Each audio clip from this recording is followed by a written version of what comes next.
Sudah siap ya, Pak? Kita mulai. Bismillahirrahmanirrahim. Assalamualaikum warahmatullahi wabarakatuh.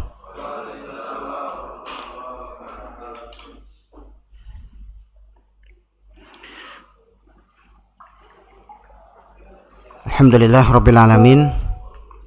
Wa bihi nasta'inu ala umuri dunya waddin. Wassalatu wassalamu ala man ba'athahu rahmatan lil alamin, nabiyina Muhammadin wa ala alihi wa ashabihi ajma'in wa man tabi'ahum bi ihsanin ila yaumiddin wa sallama tasliman mazida amma ba'd. Alhamdulillah, puja dan puji syukur senantiasa kita panjatkan kehadirat Allah Subhanahu wa taala di kesempatan pagi menjelang siang ini. Allah Subhanahu wa taala kumpulkan kita di tempat yang mulia ini. Semoga perkumpulan kita di kesempatan pagi menjelang siang ini mendapatkan keberkahan dari Allah Subhanahu wa taala, dan semoga Allah taala memberikan ilmu yang bermanfaat kepada kita, dan semoga Allah memberikan hidayah dan taufiknya agar kita mudah untuk mengamalkan setiap ilmu yang kita dengar. Kemudian salawat dan salam semoga tercurahkan kepada suri tauladan kita yang mulia Nabi Muhammad sallallahu alaihi wasallam, kepada ahlul baitnya, para sahabatnya, serta umatnya yang setia dan istiqomah di atas petunjuknya hingga yaumul qiyamah. Jamaah sekalian rahimani wa rahimakumullah.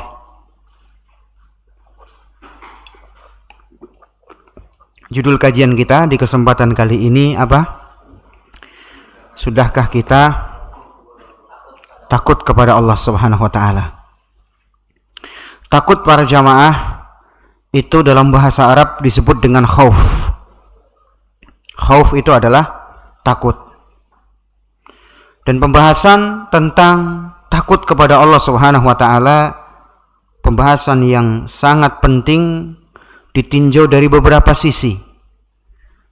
Sisi yang pertama, takut kepada Allah Subhanahu wa taala akan menjadi motor penggerak seseorang beramal soleh dan menjauhkan diri mereka dari perbuatan-perbuatan maksiat.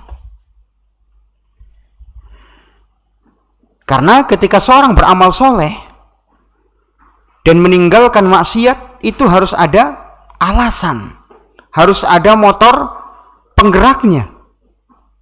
Kenapa saya harus amal soleh? Kenapa saya harus tinggalin maksiat? Padahal maksiat itu enak. Padahal beramal soleh itu asalnya berat. Orang mau puasa Ramadan sebulan penuh, sholat 5 waktu kan, kemudian haji lagi, memakan biaya banyak, zakat juga gitu, harus mengeluarkan sebagian hartanya. Kan berat, kecuali dimudahkan oleh Allah. Kenapa saya harus beramal soleh dan kenapa saya harus meninggalkan maksiat? Maka salah satu motor penggeraknya adalah apa? Khaufullah, rasa takut kepada Allah Subhanahu wa taala. Ya, bukan cuma khauf saja, di sana ada roja karena mengharapkan balasan Allah. Itu sisi lain ya. Kita bukan membahas roja, tapi sekarang ini kita sedang membahas khauf. Baik, ini yang pertama. Yang kedua, pembahasan takut kepada Allah ini sangat penting. Kenapa? Karena khauf adalah jalan untuk mendekatkan kita kepada Allah Subhanahu wa taala. Jalan untuk mendekatkan kita kepada Allah Subhanahu wa taala. Mungkin timbul pertanyaan, Ustadz, bukankah kita kalau takut kepada sesuatu kita lari, kita menjauh? Tapi kok kita takut kepada Allah kok malah makin mendekat? Iya enggak? Nah, orang takut kepada harimau, dia akan menjauhi harimau tadi, kecuali yang berani, itu pawangnya ya. Tapi asalnya kita kalau ketemu harimau itu pasti lari. Asalnya seorang takut kepada sesuatu, dia akan lari darinya. Tapi kenapa kita takut kepada Allah justru malah dekat dengannya? Karena ketika kita makin takut sama Allah, ya kita makin menjalankan ketaatan seperti tadi. Ya. Maka di sini ketika kita merasakan takut kepada Allah, maka kita akan makin dekat dengan Allah Subhanahu wa taala. Makanya ada salah seorang yang bernama Abu Hafs An-Naisaburi. Abu Hafs An-Naisaburi. Pernyataan beliau dikutip oleh Ibnul Qayyim dalam kitabnya Madarijus Salikin. Apa kata Abu Hafs? Wa kullu ahadin idza khafathu harabta minhu. Ketika engkau takut kepada seseorang, yang kau lakukan adalah engkau menjauh darinya. Kita takut ada preman di sana yang sangat galak misalkan, maka kita akan melewati jalan lain, jangan sampai ketemu preman itu kan misalnya. Ini contoh saja. Ini kalau melewati jalan situ ada anjing galak misalkan, maka kita nggak lewat situ biar nggak dikejar-kejar sama anjing tersebut misalkan. Nah, kata Abu Hafs An-Naisaburi, setiap orang akan menjauh dari siapa yang dia takuti. Illallah azza wa jalla, kecuali Allah. Fa innaka idza khiftahu harabta ilaih. Berbeda dengan Allah Subhanahu wa taala. Ketika engkau takut kepadanya, justru engkau akan berlari menujunya. Artinya makin dekat kita kepada Allah. Fal khaifu haribun min rabbih ila rabbih. Orang yang takut itu dia akan lari dari Allah dan menuju Allah. Artinya lari dari azab Allah menuju rahmat Allah Subhanahu wa taala. Jelas ya?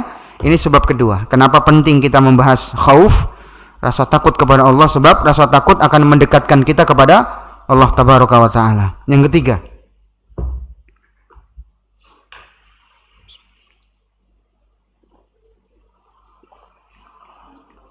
sebab Allah Subhanahu wa taala memuji orang-orang yang khauf, orang-orang yang takut kepadanya. Allah puji.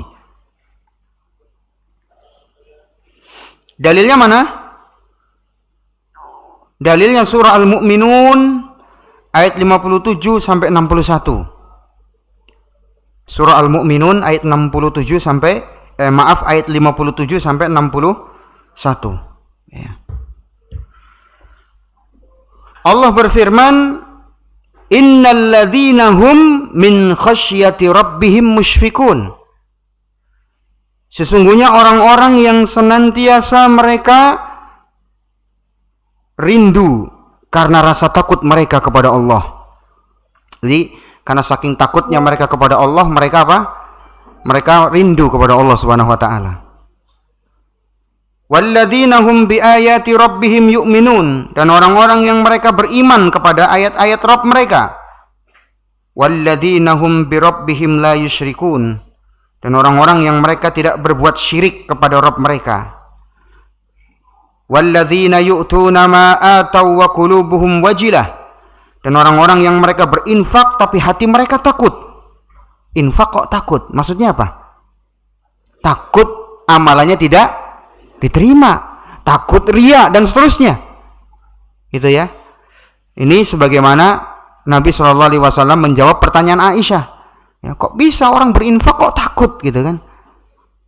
Bukannya orang berinfak itu hatinya tenang. Nah, kebanyakan orang sekarang kan mungkin gitu, kecuali dirahmati Allah. Habis infak apa? Tenang karena apa?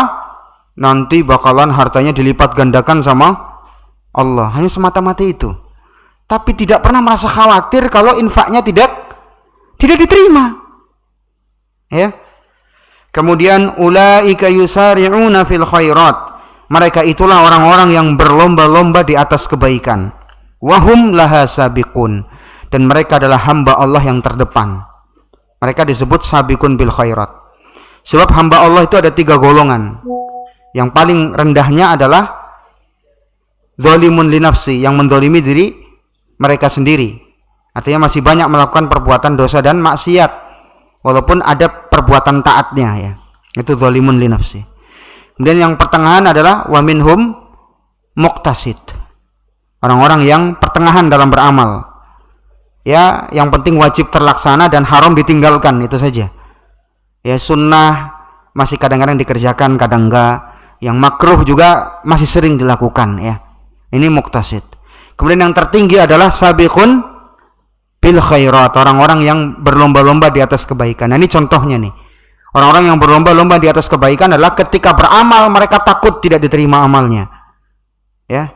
Di antaranya ketika mereka berinfak, mereka tidak lalai dalam infaknya. Mereka khawatir infak mereka tidak diterima oleh Allah Subhanahu wa taala, maka mereka merasakan rasa takut kepada Allah. Nah, di sini dipuji oleh Allah mereka itu sebagai orang-orang yang sabiqun bil khairat, orang-orang yang berlomba-lomba di atas kebaikan.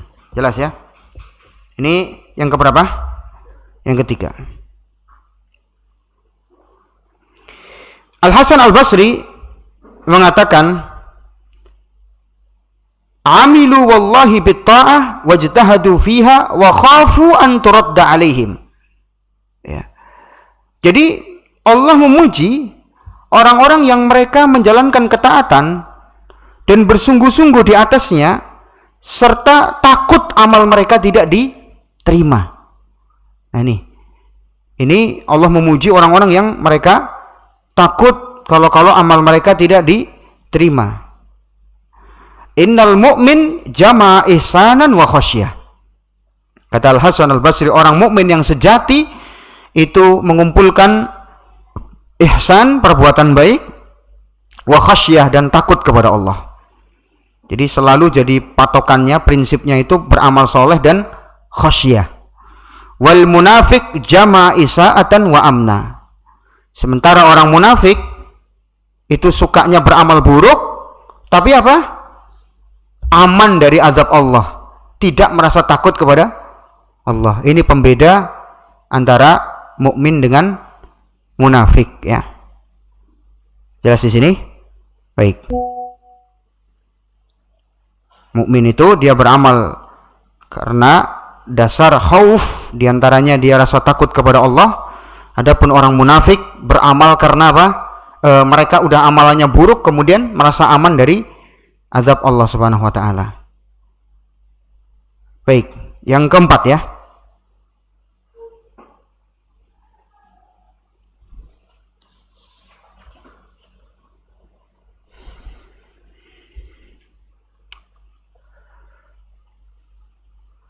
Yang keempat, pembahasan khauf sangat penting sebab dalam Al-Qur'an Allah mengulang-ulang ayat berkaitan dengan neraka.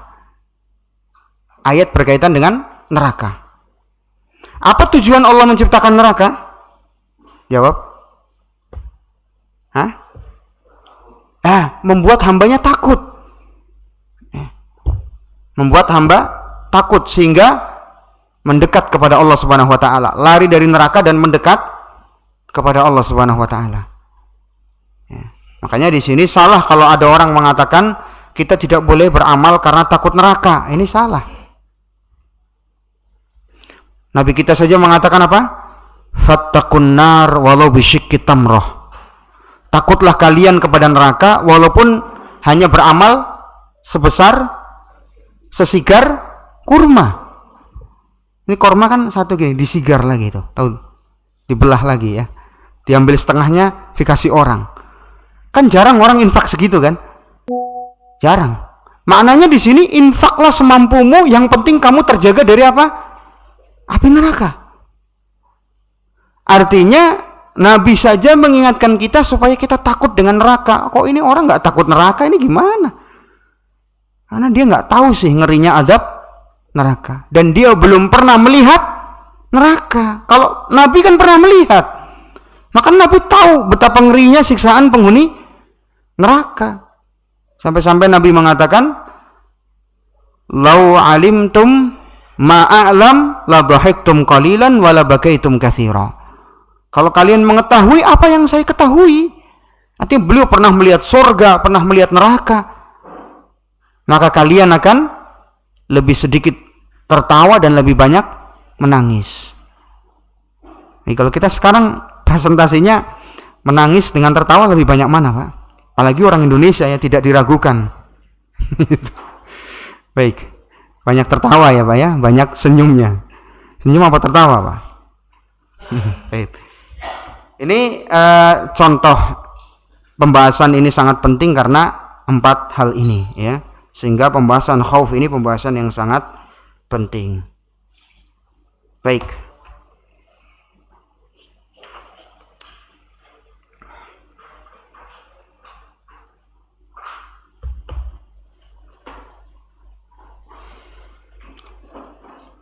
Selanjutnya, definisi khauf. Apa itu khaufullah? Apa itu rasa takut kepada Allah?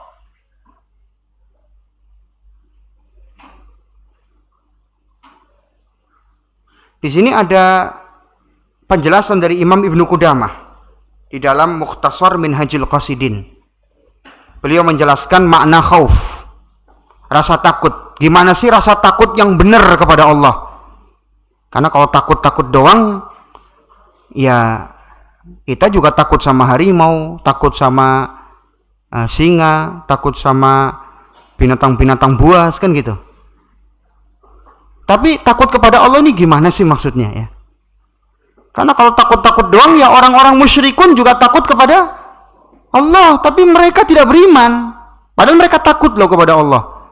Bukti kalau mereka takut kepada Allah, itu kalau mereka naik perahu, naik kapal, kemudian mereka diombang-ambing oleh ombak di lautan, maka mereka hanya berdoa kepada Allah. Jadi ada masih rasa takut mereka kepada Allah. Tapi apa itu cukup? Enggak. Jadi rasa takut itu gimana sih yang benar? Nah, di sini didefinisikan oleh Imam Ibnu Qudamah. Kata beliau, "I'lam annal khaufa ibaratun an ta'allumil qalbi wa ihtiraqihi bisababi tawaqqu'i makruhin fil istiqbal." Khauf adalah sebuah ungkapan tentang ketidaknyamanan hati dan kegersangan hati disebabkan jatuh ke dalam larangan-larangan Allah Subhanahu wa taala yang itu memiliki pengaruh di masa depannya. Yang itu memiliki apa? Pengaruh di masa depannya. Iya. Baik, jelas ini khauf. Jadi ketika seorang merasa hatinya nggak nyaman, hatinya mulai bergejolak ketika melakukan sebuah hal atau sebelum melakukan sebuah hal, maka ketika itu dia dikatakan takut kepada Allah Subhanahu wa taala. Ya. Ya, orang ada potensi dia berbuat zina, ada kesempatan berbuat zina. Dan kemungkinan besar zinanya aman, nggak ada masalah apa-apa. Tapi dia hatinya nggak merasa nyaman, hatinya merasa bergejolak kalau mengamalkan seperti ini, ya, takut akan azab Allah Subhanahu wa taala. Nah, ini namanya khauf. Jelas? Jadi hati itu merasa tidak nyaman. Itu. Ini definisi khauf. Baik. Selanjutnya kita akan membahas tentang dalil-dalil yang menunjukkan wajibnya khauf kepada Allah. Dalil-dalil yang menunjukkan wajibnya khauf kepada Allah Subhanahu wa taala.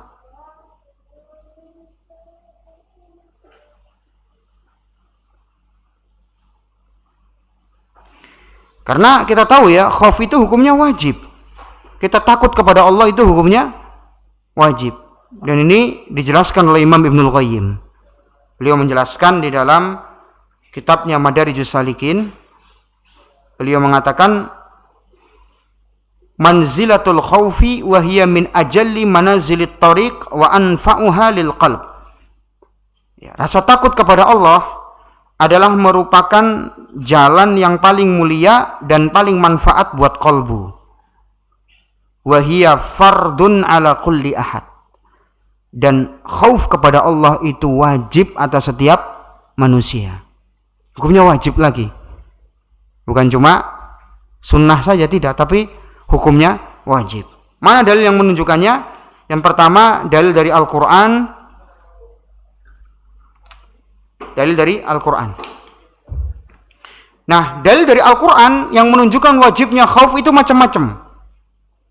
Di antara yang pertama, Al-Quran menggunakan gaya bahasa berupa perintah. Perintah untuk khauf. Contohnya Al-Baqarah ayat 40. Allah perintahkan apa? Wa iyaya farhabun. Hanya kepadakulah kalian merasa takut.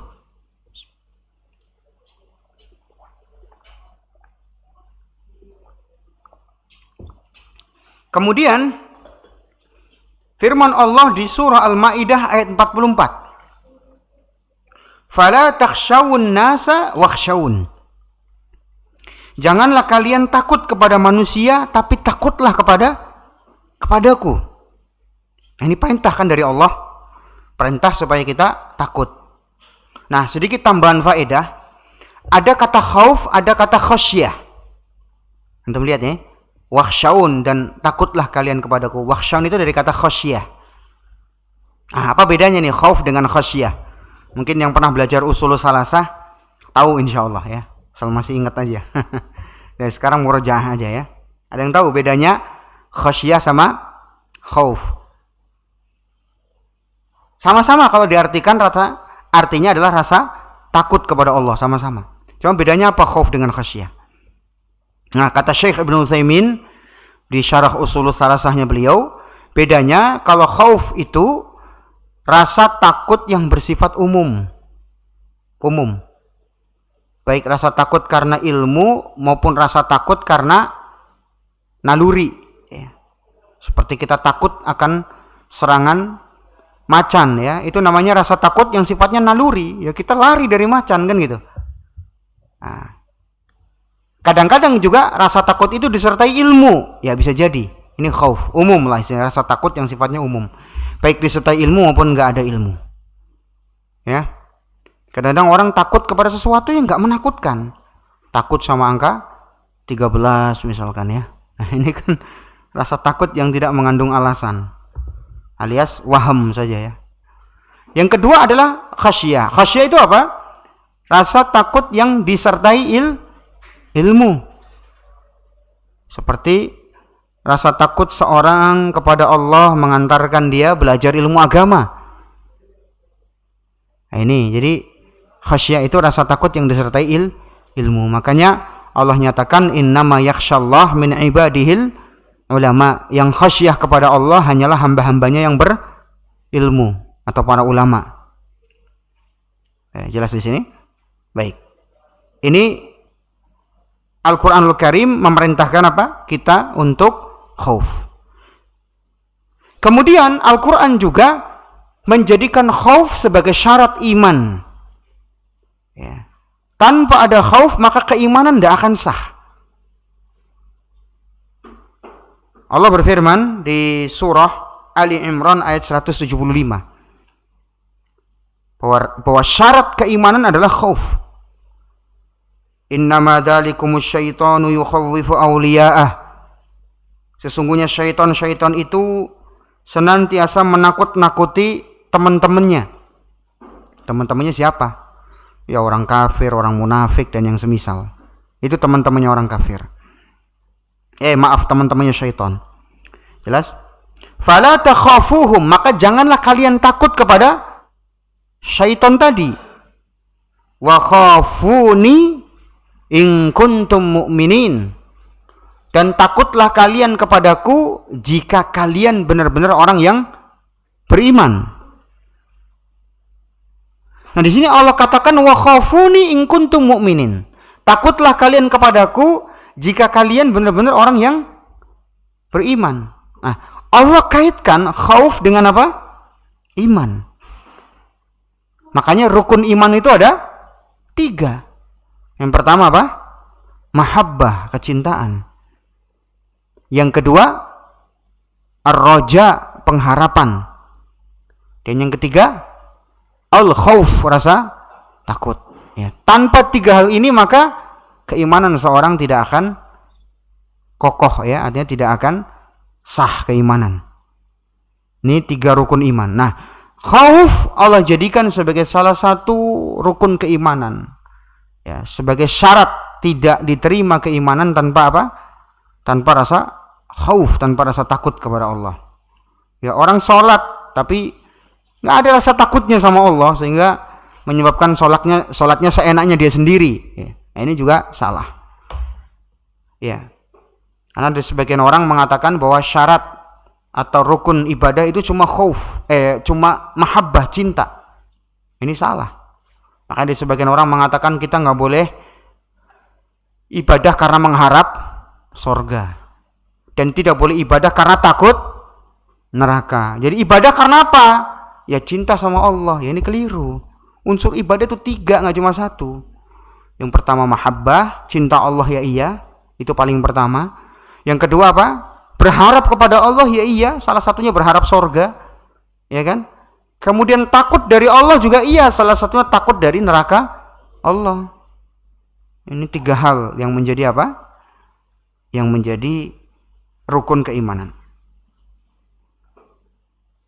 Kemudian dalil yang menunjukkan wajibnya khauf dari Al-Quran, bahwa Allah perintahkan para rasul untuk memberikan peringatan kepada kaumnya, atau bahasa Arabnya al-inzar. Al-inzar itu menakut-nakuti, memberi peringatan dengan neraka, dengan musibah-musibah dunia dan seterusnya. Ini tugas para rasul seperti itu. Di samping mubasyiran, berikutnya apa? Wa nadhira. Dalam surah Al-An'am ayat 48, Allah berfirman, "Wa ma nursilul mursalina illa mubasysyirina wa mundzirin."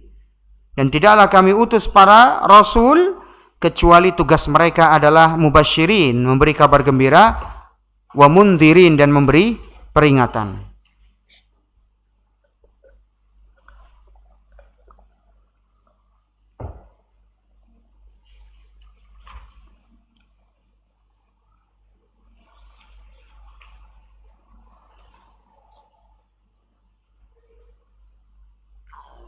Kemudian berikutnya adalah dalil dari hadis Nabi Shallallahu Alaihi Wasallam yang menunjukkan apa? Menunjukkan akan wajibnya khauf.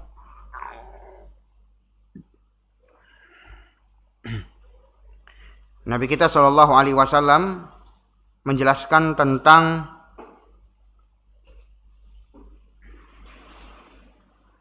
ketika beliau dakwah ya pertama kali, maka beliau ngapain? Naik ke bukit Sofa. Di situ beliau mengatakan apa? Beliau mengatakan, wa inni anan nadhirul urya. Ketahuilah wahai manusia, aku adalah pemberi peringatan yang nyata kepada kalian. Artinya aku adalah rasul. Ya. Nabi naik langsung ke bukit Sofa dan berdakwah di hadapan kaumnya. Bahwa beliau adalah nadhir, ya, pemberi peringatan, artinya menakut-nakuti manusia akan azab Allah. Kemudian dalil lainnya adalah sabda beliau tentang 7 golongan yang dinaungi oleh Allah Subhanahu wa taala di hari kiamat.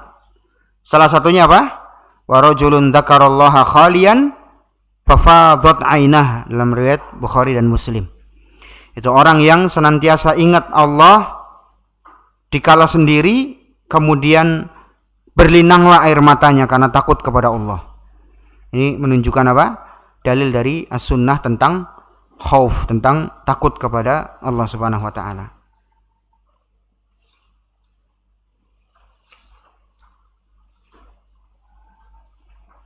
Selanjutnya, para ikhwah rahimani wa rahimakumullah, sebab-sebab yang mengantarkan kita kepada khauf.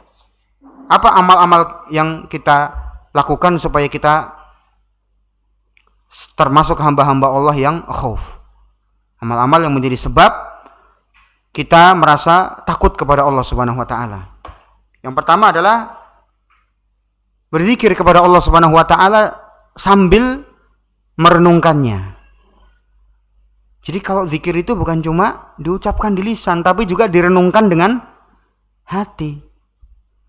Orang mengucapkan Allahu Akbar, berarti apa? Sesuatu yang lainnya yang dia anggap besar itu harusnya ketika dia mengucapkan zikir ini semuanya kecil di hadapan Allah Subhanahu wa taala. Lah buat apa sekarang orang mengucapkan Allahu Akbar tapi apa? Tapi masih takabur, dia sendiri masih sombong. Ya berarti nggak manfaat dong dia mengucapkan Allahu Akbar itu. Jadi kalau zikir itu direnungi. Ya. Lisannya sih mengucapkan Alhamdulillah, tapi hatinya apa? Dongkol. Ya, orang Jawa bilang dersulo gitu ya. Nah, yang ngapain Alhamdulillah dia ucapkan? Sementara apa? Hatinya itu tidak merenungi zikir yang dia ucapkan. Paham sampai sini ya? Ini makanya zikir itu kalau diucapkan sekaligus kita merenungi. Ini pertama. Untuk kita meraih khaufullah, rasa takut kepada Allah, kita harus memperbanyak zikir. Di antara zikir utama ya tentu kita membaca Al-Quran dengan tafakkur. Itu juga bagian dari zikir yang sangat penting. Baca Al-Quran dengan apa? Dengan tafakkur. Contohnya misalkan Al-Quran mengatakan apa? Di surah Az-Zumar ayat 67, wal ardu jami'an qabdatuhu yaumal qiyamah. Langit dan bumi ya, itu nanti di hari kiamat hanya digenggam oleh Allah Subhanahu wa taala. Wal ardu jami'an qabdatuhu yaumal qiyamah was samawati matmiyatum biyamini. Jadi kalau bumi itu digenggam oleh Allah, sementara apa? Langit cukup Allah lipat dengan tangan kanannya. Berarti kecil banget langit dan bumi di hadapan Allah Subhanahu wa taala. Ya seperti kertas dilipat saja sudah, enteng. Allah enggak susah menghancurkan langit dan bumi yang begitu besar. Ya. Sekarang pertanyaannya, manusia bisa enggak menciptakan bom atom menghancurkan seluruh bumi? Saya yakin enggak. Enggak bisa. Walaupun kadang negara-negara adik kuasa sok sesumbar, mereka bisa mengeluarkan atom membuat kiamat, bohong. Paling-paling cuma bisa ngancurin Hiroshima dan itu juga nggak semuanya hancur, ya nggak? Ya betul, pengaruh yang paling dahsyat itu di radiasinya, tapi nggak menghancurkan semua tanah sampai ambles kan nggak? Ya. Apalagi menghancurkan langit. Ya. Apa ada orang sekarang bisa ngirim roketnya sampai ke langit satu? Nggak ada. Tapi Allah ketika ingin menghancurkan langit dan bumi, kecil bagi Allah, seperti kertas yang dilipat saja, nggak ada susahnya sama sekali. Ya, ini membuat kita takut kepada Allah Tabaraka wa Ta'ala. Langit yang begitu kuat saja gampang Allah lipat, dan bumi ya, apalagi kita. Nah kita ini apanya nih? Coba kalau kita lihat langit dan bumi ya, itu kita di titik mana kita? Seperti apa kita kalau langit dan bumi itu semuanya dipetakan? Kita mungkin nggak ada apa-apanya di situ ya. Rumah kita mungkin apa? Kayak butiran debu yang kecil banget gitu, nggak kelihatan dibandingkan alam semesta yang begitu besar. Tapi bagi Allah tidak susah, hanya Allah lipat dengan tangan kanannya seperti kertas yang dilipat ya. Ini dari mana kita akan timbul rasa takut? Yaitu tadi, mau membaca zikir atau membaca Al-Quran dengan tadabbur, dengan tafakkur ya. Makanya Ibnul Qayyim mengatakan, falaysa syai'un anfa'u lil 'abdi fi ma'ajihi wa ma'adi aqrabu ila najatihi min tadabburil Qur'an. Enggak ada yang lebih manfaat bagi kehidupan seorang baik di dunia maupun di akhirat kecuali dengan tadabbur dalam membaca Al-Qur'an. Kecuali dengan tadabbur dalam membaca Al-Qur'an. Iya. Gimana caranya Ustadz supaya kita bisa tadabbur dalam membaca Al-Quran? Ya pertama, fahami dulu terjemahan teksnya. Jadi kalau untuk orang Indonesia ya baca terjemahannya dulu. Ya, terjemahan-terjemahan yang sudah resmi diterbitkan di negara kita ya. Terjemahan-terjemahan Al-Qurannya ya, dari Depak itu. Antum baca itu. Kemudian yang kedua apa? Baca buku tafsir. Ya, tafsir yang gampang apa saja. Tafsir-tafsir ringkas aja buat antum, nggak usah yang tebel-tebel dulu. Ya, tebel-tebel juga nanti bosen malahan ya, nggak kebaca malah. Yang ringkas-ringkas dulu ya. Ada tafsir As-Sa'di itu, Taisir Karimur Rahman. Kemudian ada lagi tafsir mungkin Jalalain ya, atau tafsir-tafsir ringkas lainnya, tafsir misalkan Aisur Tafasir ya, Abu Bakar Jabir Al-Jazairi ya, dan tafsir-tafsir lain seperti tafsir Muyassar juga. Nah, itu bagus antum baca ya. Nah, itu jadi tadabbur antum. Nanti kalau udah biasa baca yang tipis, coba cari terjemahan tafsir Ibnu Katsir ya, nggak apa-apa. Tapi yang terjemahannya terpercaya ya. Nanya ke Ustaz, tafsir Ibnu Katsir yang terjemahannya bagus gimana Ustaz? Kemudian yang ketiga, ikuti kajian tafsir. Entah tafsir juz amma, entah tafsir surah-surah yang panjang gitu ya.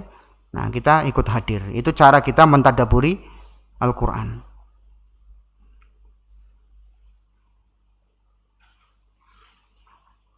Berikutnya, untuk menumbuhkan khauf adalah kita mempelajari sirah Nabi kita sallallahu alaihi wasallam. Belajar sirah. Ya.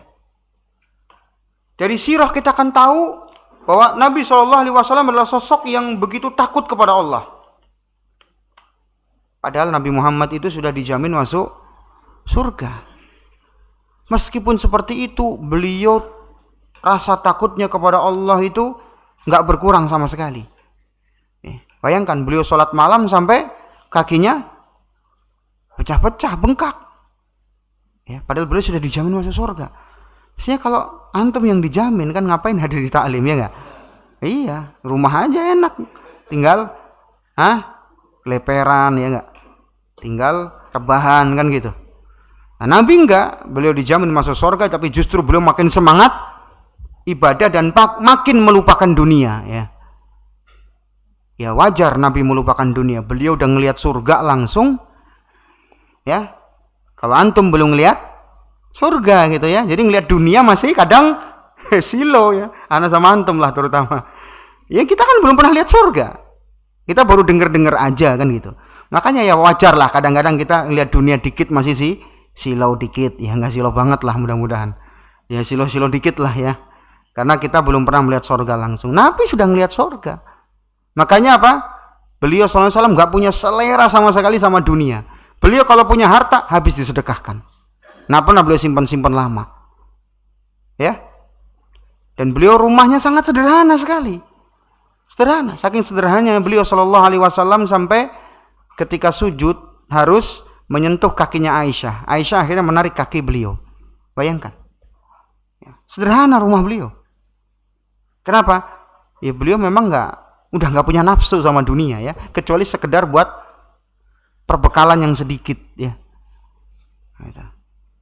Maka dengan kita membaca sirah Nabi timbul rasa takut kita kepada Allah semakin banyak ya. Baik.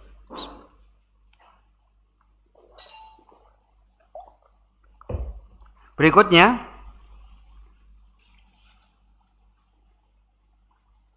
agar kita timbul khasyatullah adalah mengingat dosa-dosa yang lalu. Mengingat dosa-dosa yang telah lalu yang pernah kita lakukan. Sehingga dia berpikir, diampuni tidak dosanya di hadapan Allah. Nah, kemudian mengantarkan dia lebih sering dan lebih banyak istighfar. Orang kan kenapa mau istighfar? Karena merasa dosanya banyak. Jadi kalau orang ngerasa dosanya banyak, ini orang waras namanya. Betul, seharusnya kita begitu. Jadi ketika kita merasa, aduh dosa saya banyak, dosa saya jadi sedih, dosa saya jadi apa? Merasa kecil di hadapan hamba-hamba Allah yang soleh. Ini bagus seperti itu. Yang penting jangan sampai kita minder, itu aja. Ya, gara-gara dosanya banyak di rumah terus nggak pernah keluar, ini juga salah. Jadi bukan membuat kita minder yang benar, tapi membuat kita makin khawatir ya akan dosa-dosa lalu, apa diampuni enggak sama Allah, sehingga menyebabkan kita memperbanyak istighfar. Ya orang kalau ingat dosa itu obat paling ampuh untuk enggak sombong. Coba kalau kita mulai sombong, udah mulai kita merasa ujub, ingat dosa kita aja udah. Kita pernah berbuat dosa apa aja. Nah, itu di situ. Salah satu fungsi dosa, kenapa kita kok bisa terjatuh dalam dosa? Biar kita enggak ujub. Justru kalau orang enggak pernah berbuat dosa, kayaknya itu baik terus. Nah, di situ ada rasa ujub. Nah, ujub juga mengantarkan dia kepada kebinasaan. Seperti siapa? Iblis. Iblis kan ujub dengan amalan dia, mentang-mentang dia sudah lama apa? Ibadah kepada Allah. Sehingga tidak mau sujud ketika diperintahkan oleh Allah sujud kepada Adam.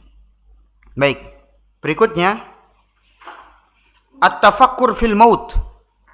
Memikirkan tentang kematian. Ingat mati. Kadang kan orang nggak terkontrol perbuatannya, maksiatnya, itu gara-gara nggak ingat mati. Ingatnya dia bakalan hidup terus gitu loh. Hidup terus gitu. Nah ini bahaya orang kayak begini. Makanya harus nginget mati. Nah, obat yang paling ampuh supaya kita nginget mati itu pertama ziarah kubur. Dan antum ziarah kubur nggak usah jauh-jauh. Emang di sini ada kuburan nggak? Di sini ada kuburan, ya sudah kuburan di sini aja. Ziarah kubur kok ke Jawa Timur, jauh bener. Ziarah kubur ke Lampung, ini kejauhan. Ngapain ziarah kubur ke Banten misalkan? Jauh banget.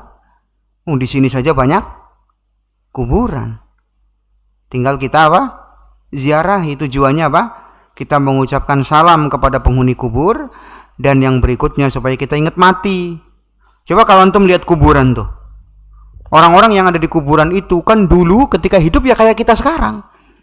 Punya keinginan ini, punya nafsu ini, punya ngejar target ini, ngejar target itu, ngejar setoran ini, ngejar setoran itu. Ya, pingin punya rumah yang ukuran segini, pingin punya apa? Mobil mewah yang segini banyaknya, pingin punya harta yang segini banyak. Kan semuanya dulu kayak kita juga sekarang. Ya, tapi kemudian ada di antara mereka yang sampai ke cita-citanya, ada yang enggak. Ya intinya semuanya juga mati, kedudukannya sama, kuburannya rata semua. Ya. Nah, dari situ kita akan merenung, oh dulu mereka juga kayak kita. Punya target, punya cita-cita, punya harapan tentang dunia. Nah, sekarang sudah mati semuanya, sudah meninggal. Sehingga di situ kita ngambil pelajaran dari mereka yang sudah meninggal, dan nanti kita juga gitu. Bakalan meninggal juga dan bakal jadi pelajaran buat orang lain gitu. Maka sebelum kita jadi pelajaran buat orang lain, ngambil pelajaran dulu dari orang lain. Gitu. Ya jelas ya. Jadi ziarah kubur. Berikutnya, sarana yang paling cepat untuk kita mengingat kematian adalah hadir di hadapan orang yang sedang sakaratul maut. Mentalkinnya mengucapkan la ilaha illallah. Antum lihat tuh orang sakaratul maut. Berat gak? Berat. Nabi saja, orang paling mulia, sakaratul mautnya itu 2 kali orang yang mati sakarat ya. 2 kali beliau merasakan sakaratnya orang, merasakan sakarat ya. Bukan sakaratnya 1 orang, sakaratnya 2 orang digabung di tubuh Nabi SAW. Berat nggak? Berat. Nabi merasakan berat yang luar biasa. Ya. Nah, orang kalau sakarat antum lihat, dia udah nggak lagi kepikir macam-macam kaitannya dengan apa? Dunia sudah. Sudah, karena sudah nyawanya udah mau keluar kan gitu. Dari situ kita akan hati kita menjadi semakin ingat kematian. Jadi, langsung hadir di hadapan orang yang sakarat atau kita ikut menguburkan. Ya, syukur-syukur antum punya tim untuk memandikan jenazah. Ya, ikut langsung memandikan jenazah. Antum lihat, itu obat banget buat kita. Ya, ketika kita lagi nafsu-nafsunya mengejar dunia, maka kita memandikan orang yang meninggal tadi. Coba rasakan ya. Itu salah satu obat buat kita. Selanjutnya, untuk menimbulkan khauf, rasa takut adalah berpikir tentang tempat kita nanti di akhirat. Kita mau masuk mana di akhirat nanti? Ya. Maka antum lihat, selevel sahabat sahabat siapa saya lupa ya, kalau nggak salah sahabat Jabir bin Abdullah ya, nanti saya cek lagi.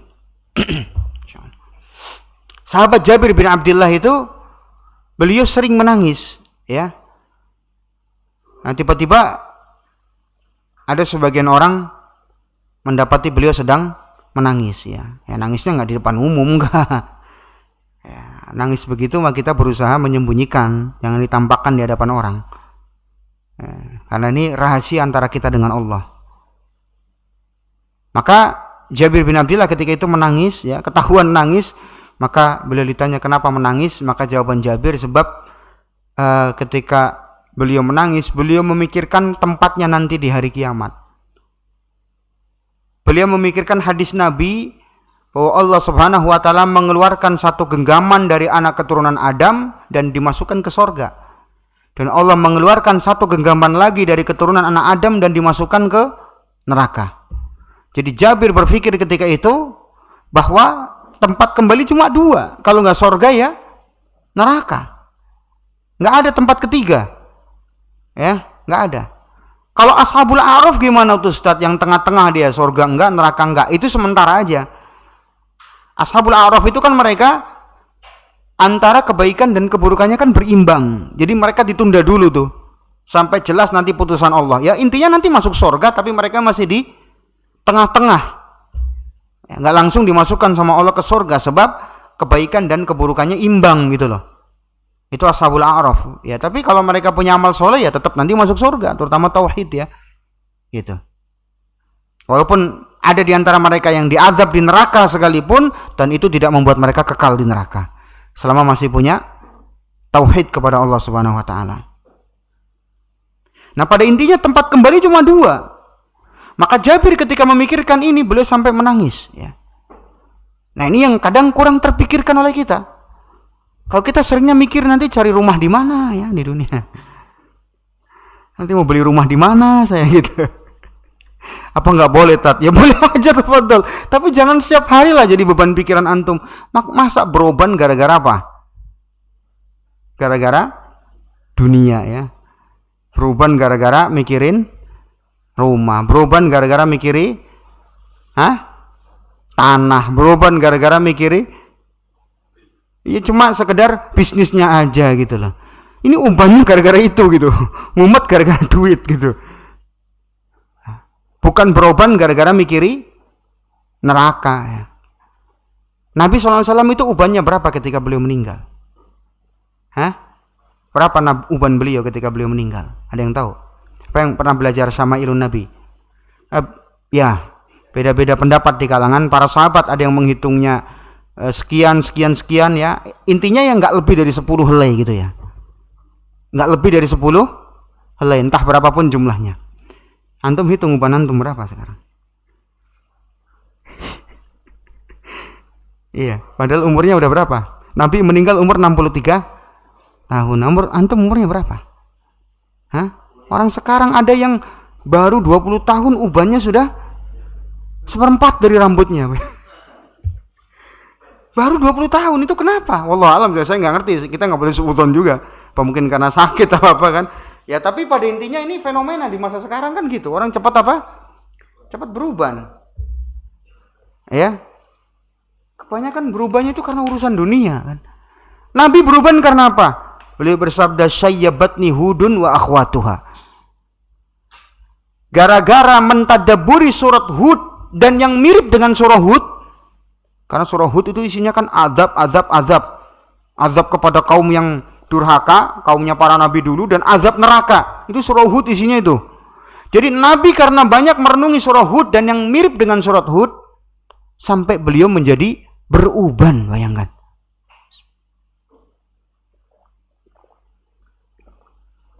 Berubannya karena apa? Memikirkan azab Allah Subhanahu wa taala, karena takut kepada Allah, itu berubannya. Ada nggak kita beruban gara-gara apa? Gara-gara kita nanti masuk surga yang mana ya Allah, gitu kan? Jangan-jangan nanti masuk neraka gitu ya. Neraka itu juga bertingkat-tingkat azabnya gitu ya.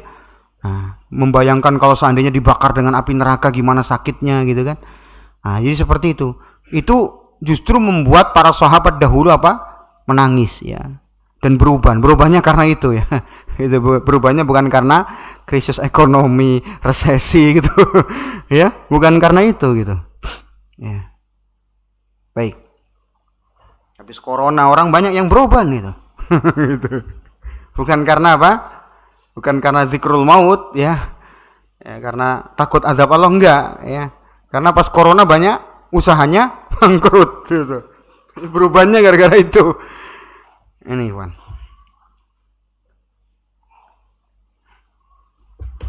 Kemudian agar muncul rasa takut kepada Allah adalah at-ta'ammul fi sifatin najin.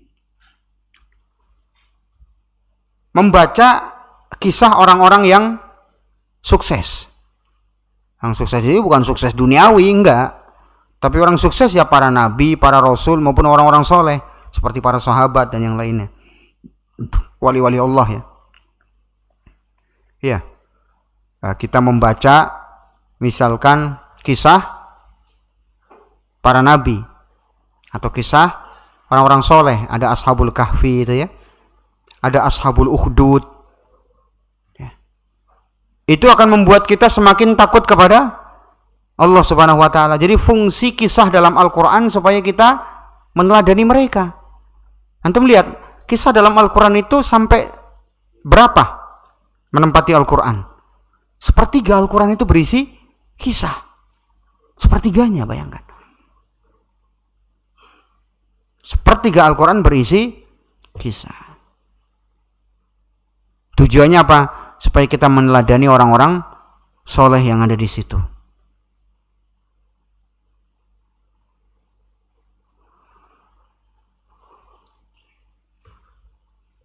Kemudian berikutnya agar kita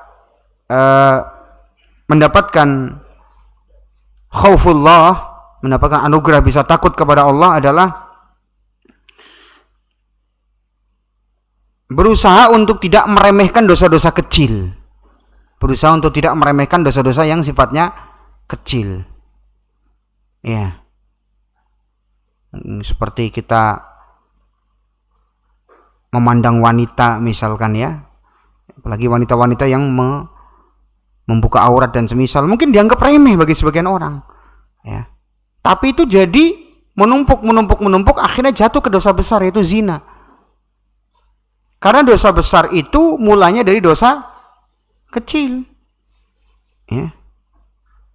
Dari dosa kecil dulu, dari memandang, lama-lama memandang terus bisa menyentuh, dari menyentuh kemudian zina.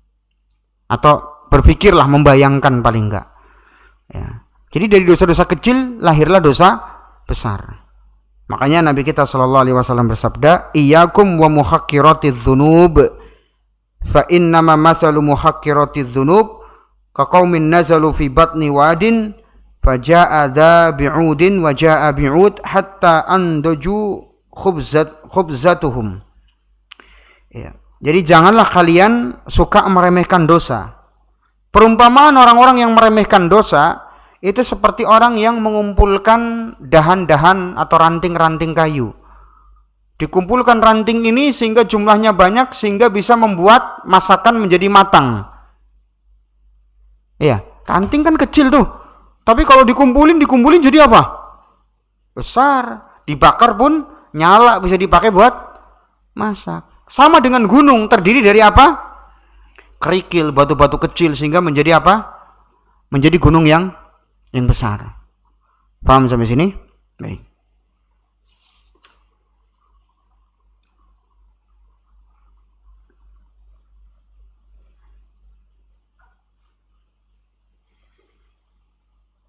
Kemudian beliau mengatakan, wa inna muhaqqiratiz dzunub mata yu'khadhu biha sahibuha tuhliku. Kapan seorang meremehkan dosa-dosa, maka dosa tadi akan membinasakannya. Iya. Karena semua berawal dari dosa-dosa kecil sehingga jadi dosa besar. Ya. Orang awalnya nggak suka judi, ya, tapi dia suka masuk situs judi-judi online. Lama-lama dia ikut perjudian. Ya kan? Ikut investasi bodoh nggak jelas yang ujung-ujungnya apa? Perjudian, akhirnya dia bangkrut. Ya, awal dari mana? Dari meremehkan sesuatu yang kecil. Baik.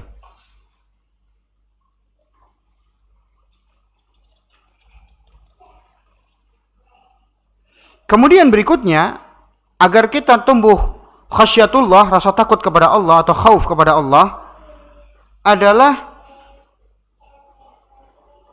mengilmui bahwa taubat itu ada masa expirednya. Bahwa taubat itu ada masa expirednya. Enggak setiap saat taubat kita diterima terus, enggak. Jadi taubat juga ada masa expired. Betul, ampunan Allah itu luas. Tapi apa? Ampunan Allah itu luas, tapi juga ada expirednya nanti. Maksud saya expired adalah apa? Ada masa maksimalnya, ada titik puncaknya. Kapan titik puncaknya taubat? Artinya kalau sudah sampai di titik ini taubat nggak diterima. Yang pertama adalah ketika matahari terbit dari arah barat, ya, dari arah terbenam. Nah, kalau sudah matahari terbit dari arah terbenam, orang yang sebelumnya tidak beriman nggak akan diterima lagi sudah taubatnya. Walaupun dia syahadat, nggak akan diterima syahadatnya. Kecuali yang sebelumnya dia sudah beriman, maka taubatnya tetap diterima. Jelas? Ini yang pertama.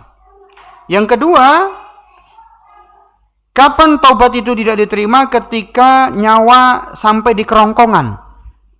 Ketika nyawa sudah sampai di kerongkongan. Innallaha yaqbalu taubatal abdi ma lam yughargir.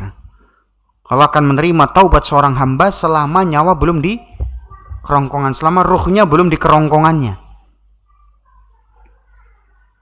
Ya, kalau sudah nyawa di kerongkongan kan sudah mau dicabut itu sama malakul maut kan, maka sudah nggak diterima ketika itu taubat. Fir'aun ketika mau mati, ya, ketika sudah tenggelam, sempat mengucapkan apa? La ilaha illallah. Apa ucapan Fir'aun? La ilaha illalladzi amanat bihi Banu Israel. Aku beriman dengan Tuhannya Bani Israel. Itu kalau sebelumnya Fir'aun beriman, dia mengucapkan itu, Fir'aun mati dalam keadaan muslim. Tapi karena sebelumnya Fir'aun gak beriman, pas mau mati baru mengucapkan, maka tidak diterima taubatnya Fir'aun. Iya, Fir'aun sempat mengucapkan la ilaha illallah, bayangkan. Tapi apa? Tapi sudah di kerongkongan nyawanya. Ya, maka sudah gak diterima lagi.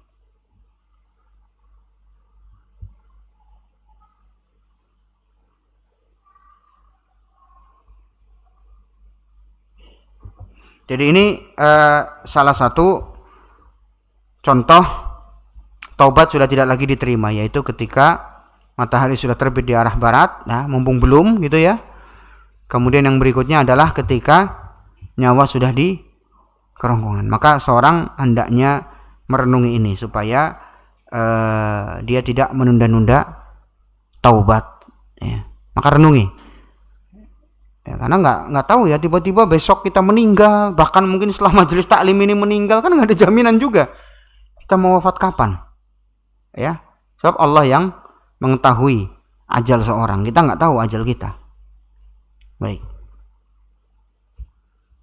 Selanjutnya, agar seorang mencapai derajat khasyatullah, mendengarkan nasihat dan khutbah atau menghadiri majelis taklim lah ya, simpelnya. Mendengarkan nasihat, khutbah atau majelis taklim.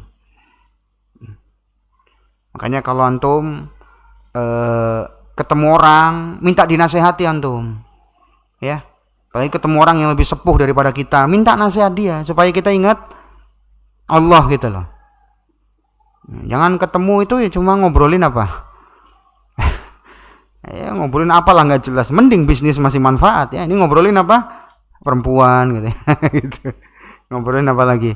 Ngobrolin film, ngobrolin nggak jelas lah pokoknya obrolannya ya.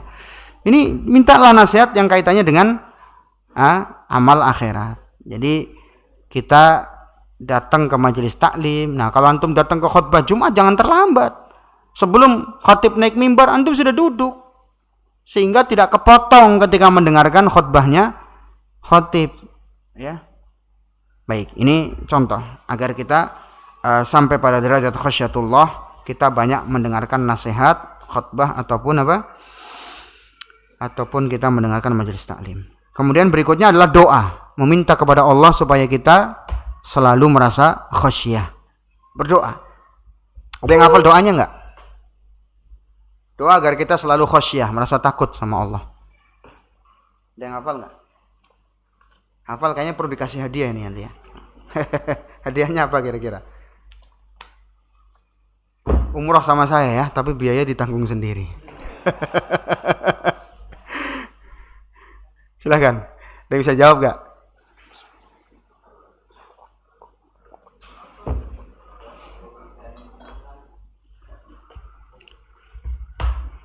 Allahumma inni as'aluka khasyataka fil ghaibi wasyahada. Pendek gak sih? Panjangan mana sama An-Nas? Panjangan Nas kan? Antum hafal tuh An-Nas tuh. Ya karena diulang-ulang Ustaz dari kecil. Nah, itu masalahnya. Antum gak pernah ulang-ulang doa kan itu. Antum baru dengar jangan-jangan nih. Allahumma inni as'aluka khasyataka fil ghaibi wasyahadah. Gampang kan? Allahumma ya Allah wa as'aluka. Ini ada riwayat bentuknya wa as'aluka. Ya Allah, aku minta kepadamu khasyatak, agar bisa takut kepadamu. Fil ghaibi, dalam kesendirian, nggak ada orang. Wasyahadah, maupun di hadapan orang. Ini doanya.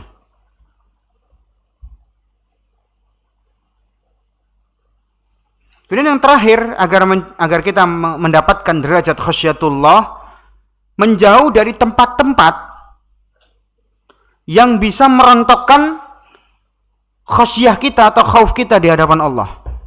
Jauhi tempat-tempat yang bisa merontokkan khauf atau khasyah kita di hadapan Allah. Tempat-tempat apa ya? Tempat maksiat secara umum. Sudah tahu di gang A misalkan, di situ banyak makhluk halus ya. Udah tahu antum tempat itu, antum nantang lagi datang ke situ. Ya.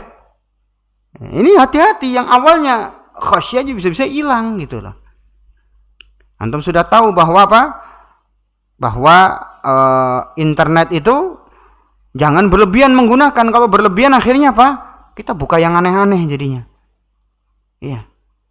Ya benar, ternyata dari buka-buka internet tiba-tiba nyambung ke situs-situs porno dan seterusnya. Akhirnya apa? Kecanduan, belum lagi nanti apa? Keinginan untuk berzina akhirnya.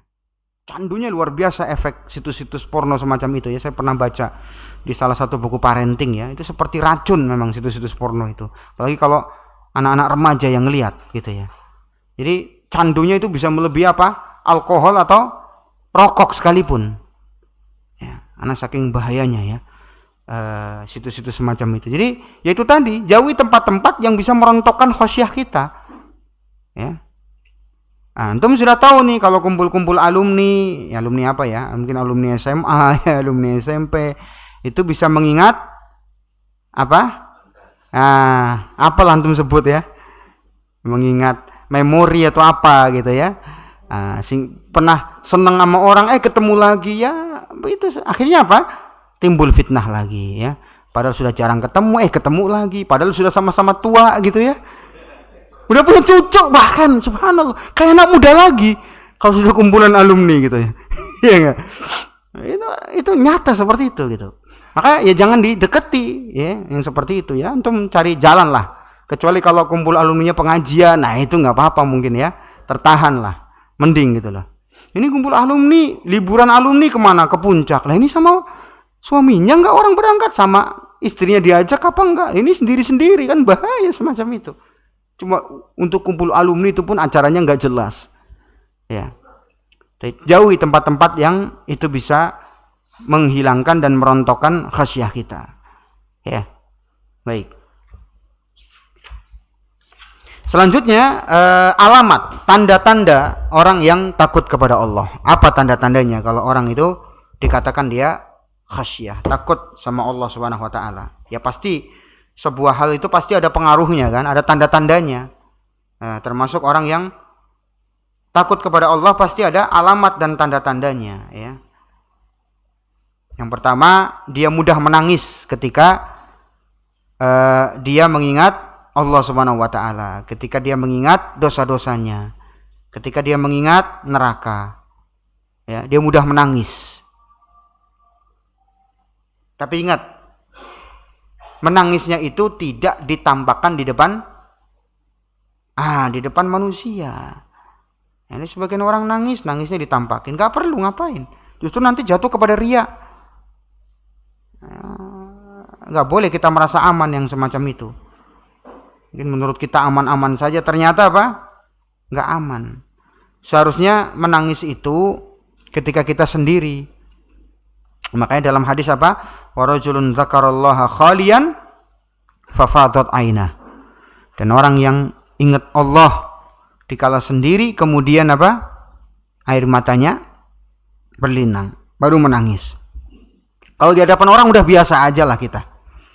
Ya, nggak usah sok-sokan dibuat gaya menangis kalau ngomong apa ya kalau orang bilang ya, dibuat gayanya seolah-olah kayak kita gaya khosyah, gaya takut sama Allah. Kalau ngomong seolah-olah kita kayak orang yang sedang khusyuk, nggak usah dibuat begitu. Itu pencitraan namanya. Ya. Tampakkan tangisan kita, lemah kita di hadapan Allah. Kalau di hadapan Allah silahkan nangisnya sampai jenggotnya basah, silahkan. Ya, tapi di hadapan Allah. Sekarang orang, ya, dia sendiri nangis tapi bisa pamer. Pakai apa? Sosmed. Bayangkan. Mungkin lagi nangis ya, difoto gitu bagian depan jenggotnya difoto basah. Baru diupload.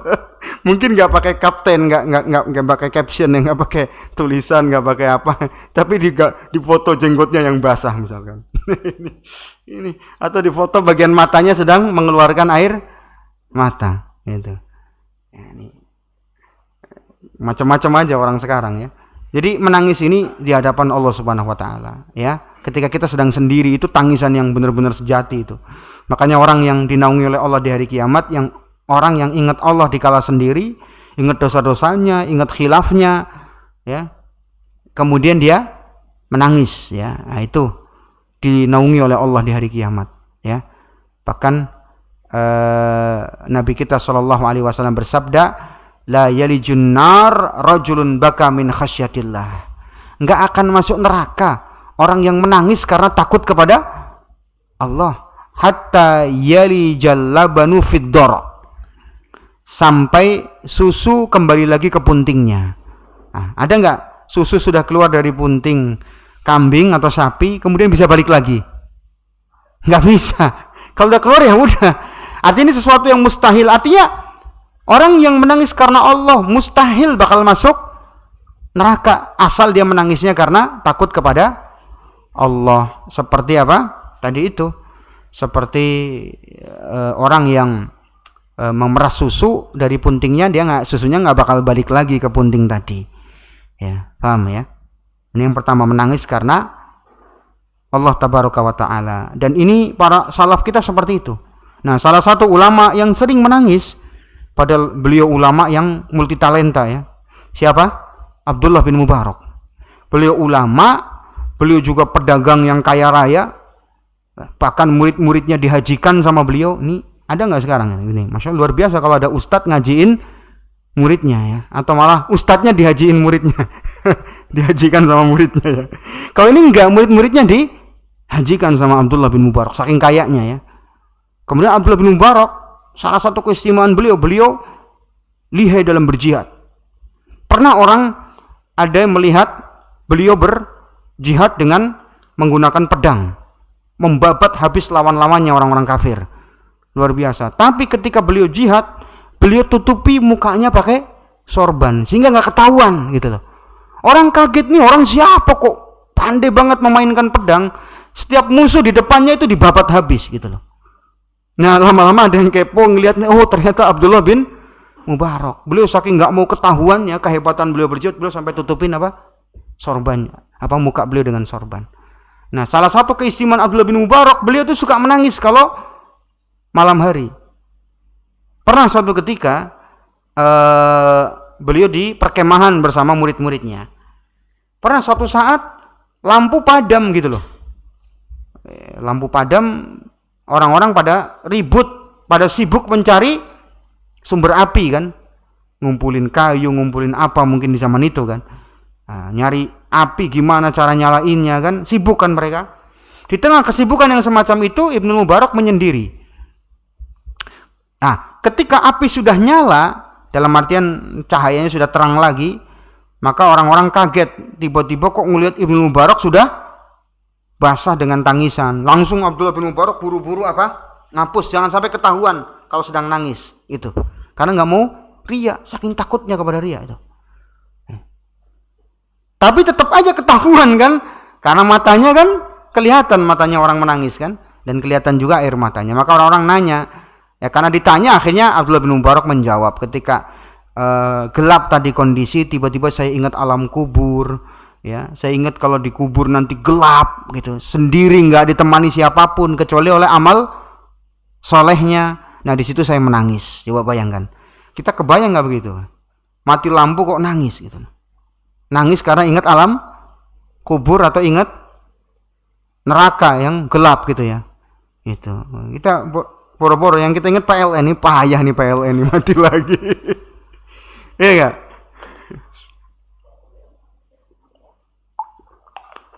Nah, itu bedanya kita dengan para salaf ya di situ. Menangis karena Allah Subhanahu wa taala, ini pertama. Ya, walaupun antum enggak sering, tapi minimal pernah lah. Minimal pernah. Kalau nggak pernah, berarti ada masalah. Berarti ada masalah tuh di hatinya. Masa sekalipun nggak pernah menangisi dosa, mesti hatinya ada masalah tuh, ada penyakit. Mungkin timbul pertanyaan, Ustadz, kenapa kok susah nangis ya Ustadz?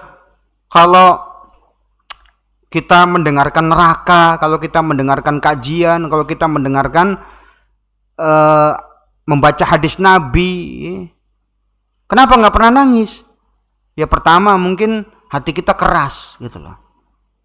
Nonton film Korea nangis, nonton drakor bisa nangis, ya. Baca ayat tentang neraka nggak nangis. Nah, ini mesti ada masalah di hati kita itu. Mungkin hati kita sudah terlalu banyak dosa. Orang kalau sudah terlalu banyak dosa itu kebas ya, itu bahasa. Tahu kebas nggak? Iya udah. Ya kan kulit sudah kebanyakan penyakit sehingga kebas sudah ya. Kadang-kadang disentil saja udah nggak berasa ya, udah mati rasa, itu kebas. Karena kebanyakan maksiat akhirnya nggak bisa nangis gitu loh. Ya.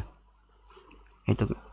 Orang kalau sudah kebanyakan maksiat gitu, makanya kalau kita susah menangis ketika mengingat neraka, mengingat alam kubur, ya, walaupun sekali ya, ini masalah, pasti ada masalah di hati kita itu. Kenapa sekalipun nggak pernah nangis gitu loh? Nih, nggak mesti tiap hari lah ya. Kita juga kadang-kadang ya terlalu sibuk ya dengan urusan dunia kan gitu.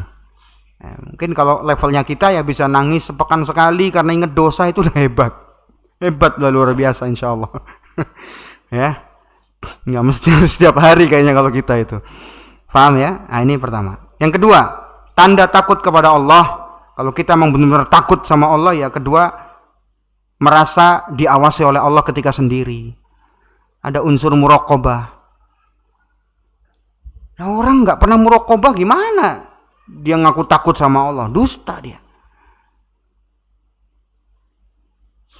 Ya. Nah, sekarang kalau orang diawasi CCTV, kerjanya nggak main-main kan, ada CCTV nih yang ngawasi kita, walaupun bos nggak hadir. Apalagi bosnya di hadapan kita, udah CCTV ada, bosnya ngawasi lagi. Ada yang main-main nggak kira-kira karyawannya?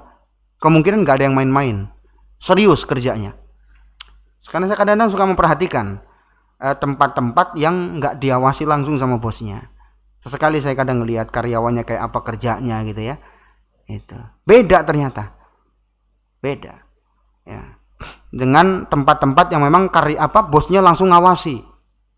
Saya pernah datang ke sebuah tempat itu orang jualan parfum ya, di sebuah tempat lah. Saya nggak promosi karena saya juga nggak disuruh promo ya, makanya saya rahasiakan aja tempatnya.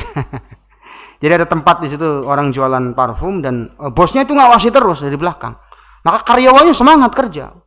Begitu ada pelanggan datang langsung, yang ini langsung datang nyambut. Ada datang lagi, oh di sini Pak, oh di sini, cepet. Sehingga saya lihat tempat parfum itu rame. Sampai jam 11 malam itu masih rame. Tutupnya kan sekitar 11-12 malam itu. Rame terus sampai malam. Jadi dari awal buka sampai malam tempat parfumnya nggak pernah sepi. Padahal bukan makanan, apa? Parfum. Ya kan? Ya, luar biasa, nggak pernah sepi. Nah, saya kadang ngelihat toko-toko parfum di sebelahnya kok nggak seramai yang di sini gitu. Itu tadi salah satu yang saya perhatikan tuh, bosnya ngelihat terus dari belakang, dia ngawasi terus. Dan dia sama karyawan-karyawannya itu seperti keluarga sendiri. Makanya saya perhatikan, loh ini karyawannya kalau sama bosnya biasa bercanda gitu ya. Nah, ini salah satu apa ya yang saya perhatikan ya, kenapa toko ini selalu ramai, kemudian karyawannya kerjanya maksimal karena memang diawasi langsung. Nah, bayangkan kalau kita diawasi oleh Allah Subhanahu wa taala, muraqabah. Kita kan nggak ngelihat Allah kan, tapi Allah melihat kita. Ya. Makanya seorang yang tidak muraqabah, dia ketika sendiri pasti cenderung maksiat, ujian di situ tuh ketika sendiri. Ya. Baik, bawa mobil misalkan kacanya hitam gitu. Nggak kelihatan orang dari luar ya. Lagi capek dia menepi dulu, kemudian buka internet, ya kacanya kan burem tuh, orang nggak ngelihat kan. Nah itu buka apa dia di HP, orang nggak ada yang tahu, tapi Allah tahu. Allah utus malaikat Raqib Atid yang memperhatikan dan mengawasi serta mencatat. Bayangkan. Ya. Makanya Nabi SAW menjelaskan, orang-orang yang mereka terhapus amalannya, ada orang membawa pahala sebesar gunung Tihamah, kata beliau. Kata beliau, la'alamanna aqwaman min ummati ya'tuna yaumal qiyamah bihasanatin amsala jibal Tihamah.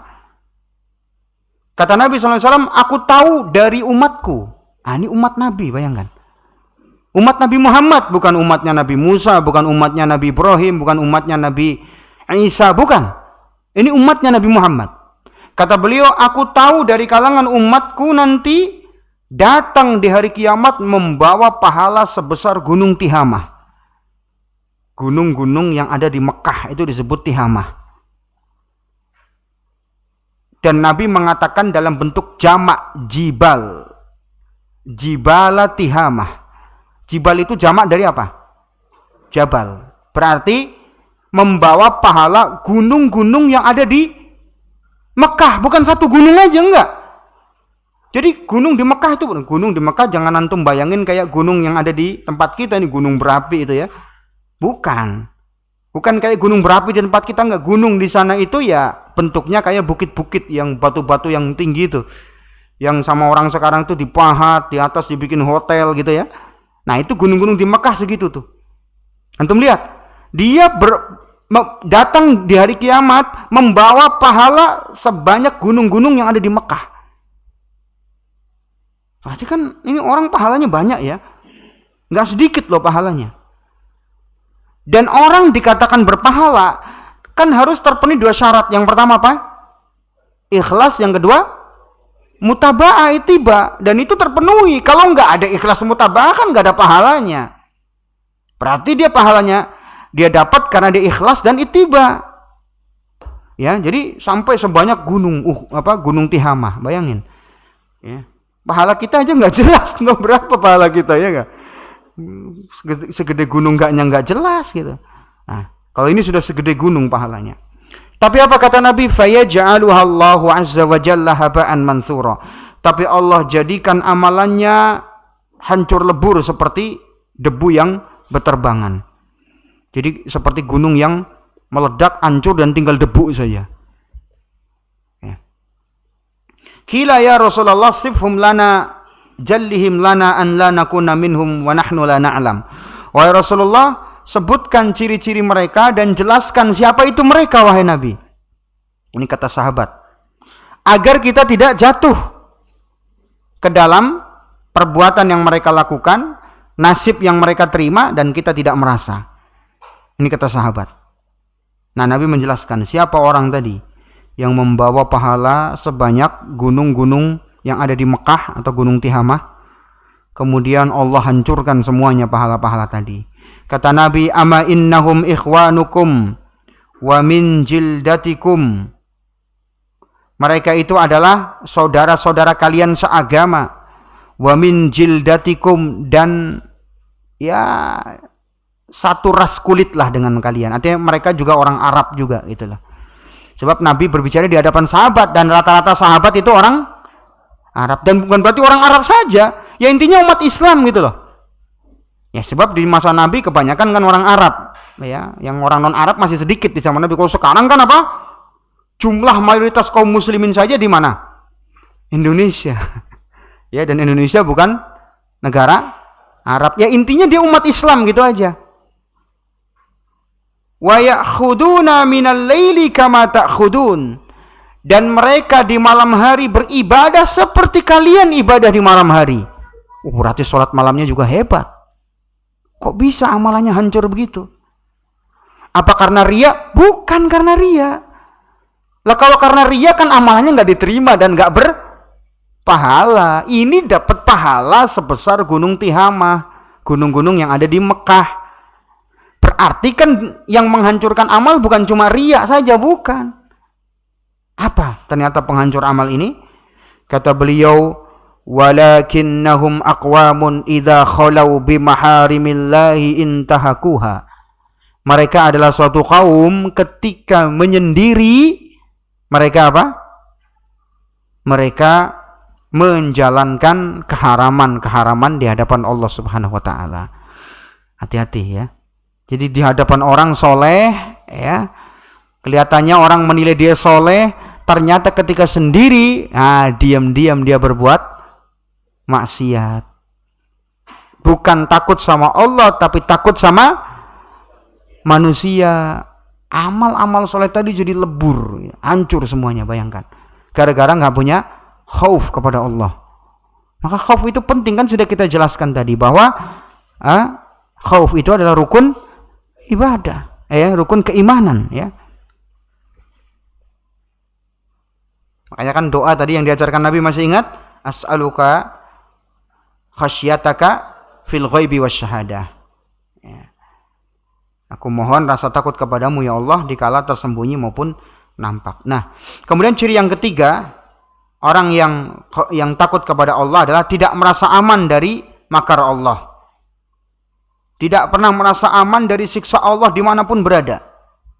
Nggak pernah nyantai gitu, istilah nyantai dalam artian di sini amanlah nggak bakal Allah azab gitu. Amanlah nggak bakal disiksa di alam kubur. Amanlah nggak bakal disiksa di neraka gitu. Ini selalu merasa aman dari azab Allah. Karena ada sebagian orang begitu. Yang penting kan saya udah bertauhid.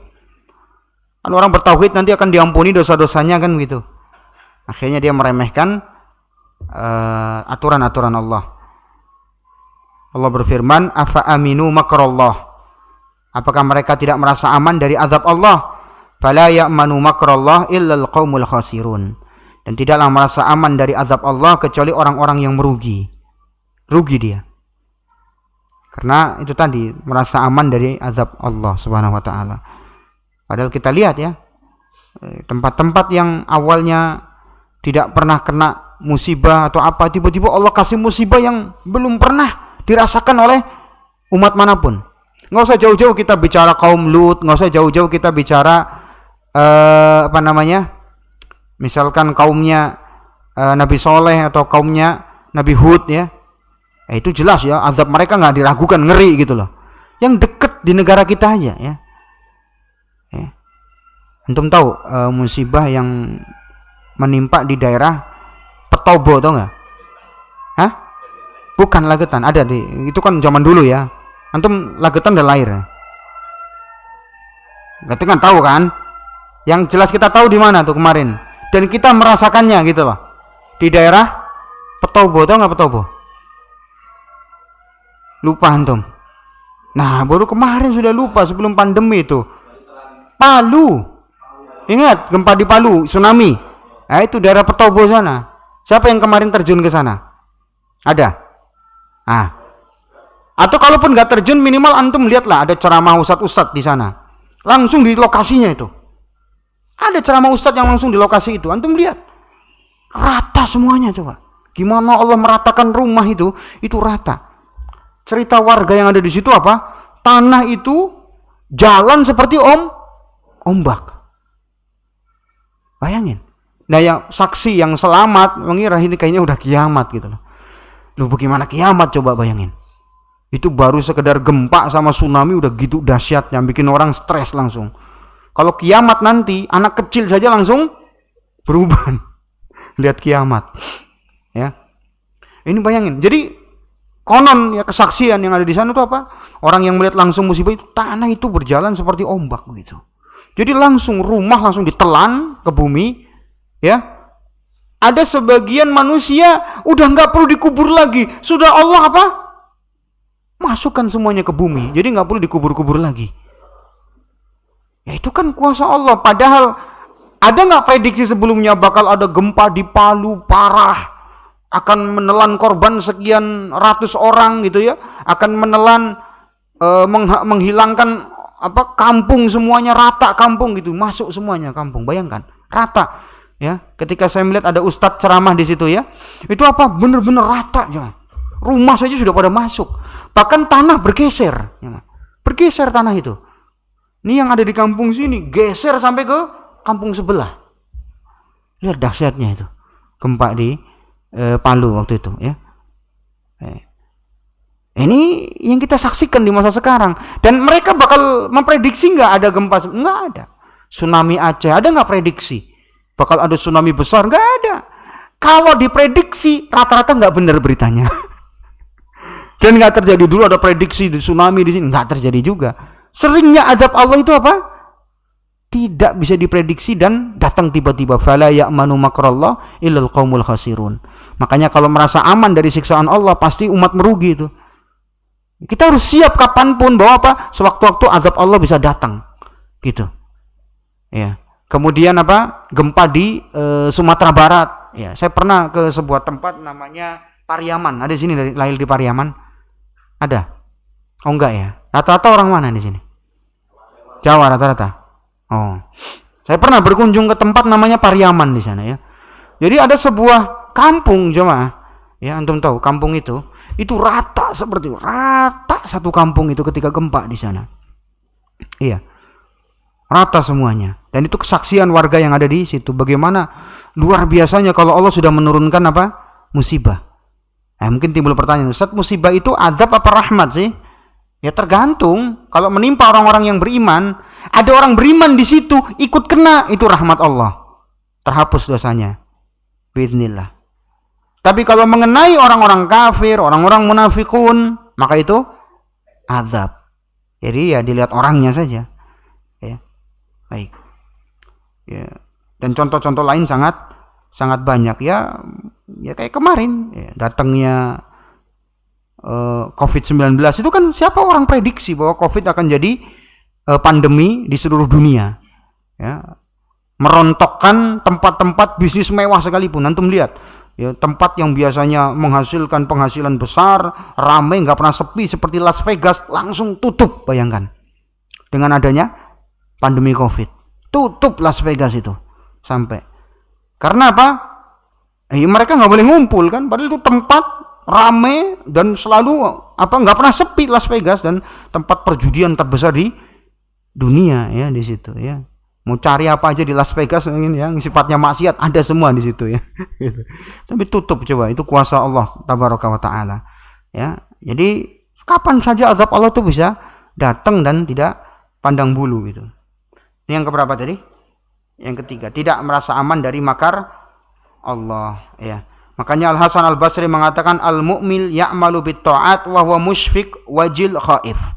Orang mukmin itu beramal dengan taat dan selalu takut akan siksaan Allah. Ini ciri khas mukmin. Ketika beramal dia disertai rasa takut. Wal fajir ya'malu bil ma'asi wa huwa amin. Tapi kalau pelaku dosa, ahli maksiat, ya kerjaannya maksiat tapi selalu aman dari azab Allah. Dan yang keempat, yang terakhir ya, ciri orang yang takut kepada Allah adalah lebih takut akan ancaman Allah daripada ancaman manusia ya. Dalam surah Al-Maidah ayat 44, fala takhshawun nasa wakhshawun, janganlah kalian takut kepada manusia tapi takutlah kalian kepadaku. Nah, ini perintah Allah Subhanahu wa taala agar takutnya kita kepada manusia jangan seperti takutnya kepada Allah. Ya takut yang wajar-wajar aja sama manusia, jangan berlebihan begitu. Ya, tapi kalau orang-orang munafik enggak. Ya. Orang munafik itu ciri khasnya apa?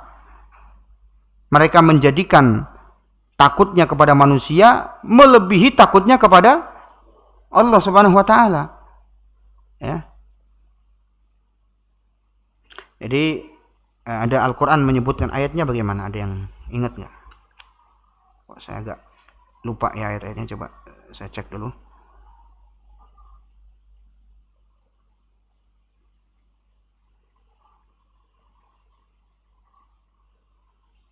Baik, nah ini punya ayatnya nih. Ayat Al-Ankabut ayat 10. Tentang ciri orang munafik. Al-Ankabut ayat 10. Wa minan nasi may yaqulu amanna billah. Dan sebagian manusia ada yang mengatakan kami beriman kepada Allah. Fa idza udhiya fillah, ketika dia merasakan disakiti di jalan Allah, ya namanya orang istiqomah pasti apa? Banyak tantangan kan? Banyak yang enggak suka sama kita kalau kita istiqomah tuh. Ja'ala fitnatan nasi ka'adzabillah. Maka dia jadikan gangguan manusia seolah-olah seperti azab Allah. Ya, jadi dia menjadikan apa?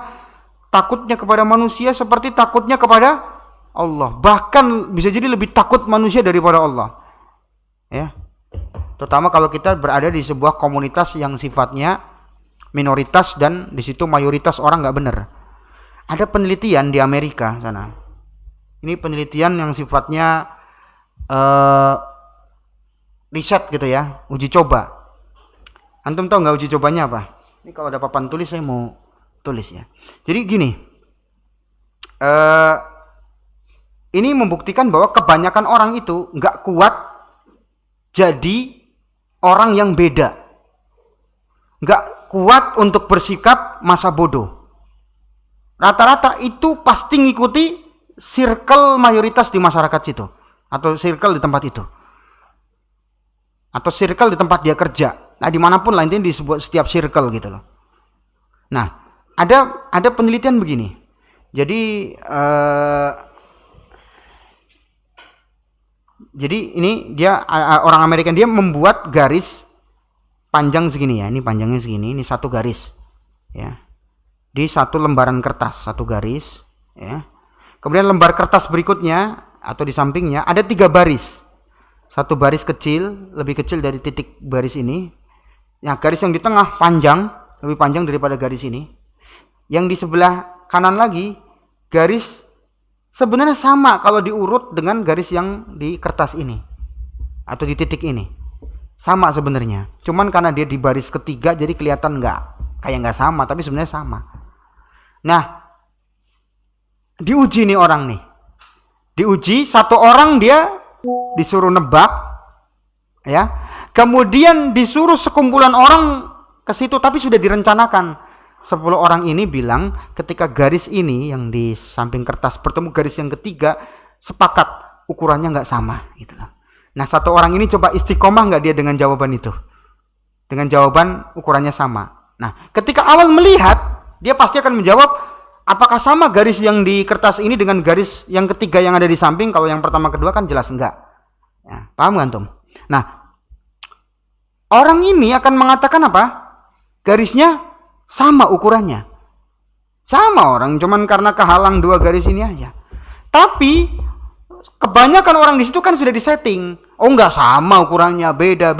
Nah, dia melihat kan beda sendiri jawabannya kan? Karena dia beda sendiri nggak enak. Akhirnya dia berubah pikiran, ukurannya nggak sama. Padahal sebenarnya sama. Coba antum bayangin. Ya, orang kalau sudah di circle kebanyakan salah, dia ngerti itu salah, dia nggak berani melawan. Kenapa? Nggak berani menentang mayoritas. Orang di kantor sekarang misalkan, ya, misalkan orang-orang kantor ya, mereka mau dinas keluar ya, diutuslah 10 orang untuk dinas keluar kota, minta dana kan ke bagian atasannya, dana untuk mengirimkan 10 orang untuk dinas di luar kota. Dananya diminta 10 orang. Yang diberangkatkan berapa? 5 orang. Sisa dana yang 5 itu kemana? Buat bancakan bareng, tahu nggak? Buat bancakan ya, buat barengan. Bohong nggak tuh? Kita ngerti itu bohong, salah apa bener?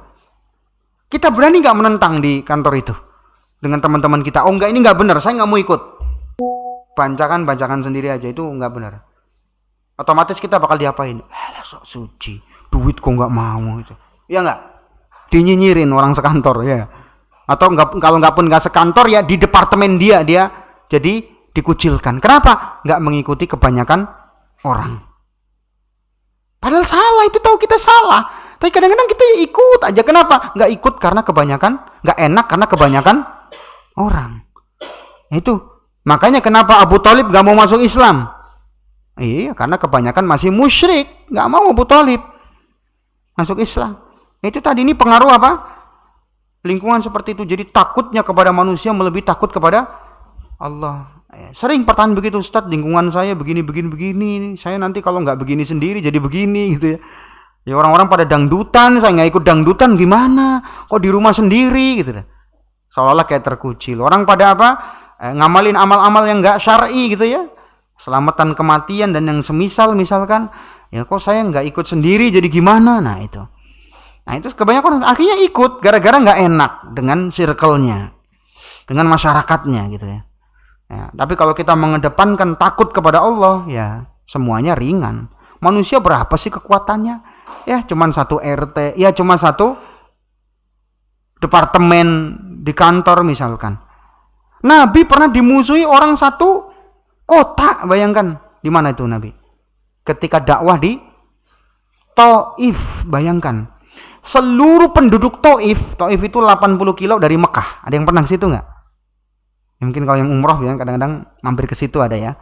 Bayangin beliau dakwah ke Taif waktu itu, nggak ada penduduk Taif pun yang mau beriman sama sekali. Semuanya kompak menolak, bayangkan. Bukan cuma ditolak, Nabi baru mau keluar dari Taif sudah dilempari batu sama anak-anak kecil. Bayangin coba, beliau dimusuhi orang 1 kota, bayangkan. Dan itu nggak membuat beliau jadi apa? Pensiun dakwah, enggak, lanjut beliau ya, tetap istiqomah. Lah kita baru 1 gang, baru dimusuhi 1 departemen. Itu juga kita nggak dikeroyok, kok nggak bakal dikeroyok kalau kita nggak ikut-ikutan tadi itu ya, bancaan tadi yang nggak bener tuh. Kita dikeroyok nggak sama mereka? Dibikin babak belur nggak? Kan enggak kan? Paling cuma dinyinyir kan? Dinyinyir doang mah gampang itu. Kenapa kok kita takut cuma gara-gara dinyinyir, nggak enak cuma dibilang, ya itulah. Padahal itu nggak benar. Hadanillah wa iyyakum ajmain. Baik, sampai di sini saja kajian kita. Zuhur jam berapa jemaah? 11? Oh ya dah. Kalau gitu ada waktulah sekitar 10 menit atau berapa? Fadl? Ada yang mau nanya? Oh ini ada pertanyaan ya? Nggak apa-apa, antum tanya dulu aja, Fadl. Bebas. Yang kalau di luar materi pun nggak apa-apa, silakan. Atau mau saya tanya? Oh ya, Fadl. Waalaikumsalam warahmatullahi wabarakatuh.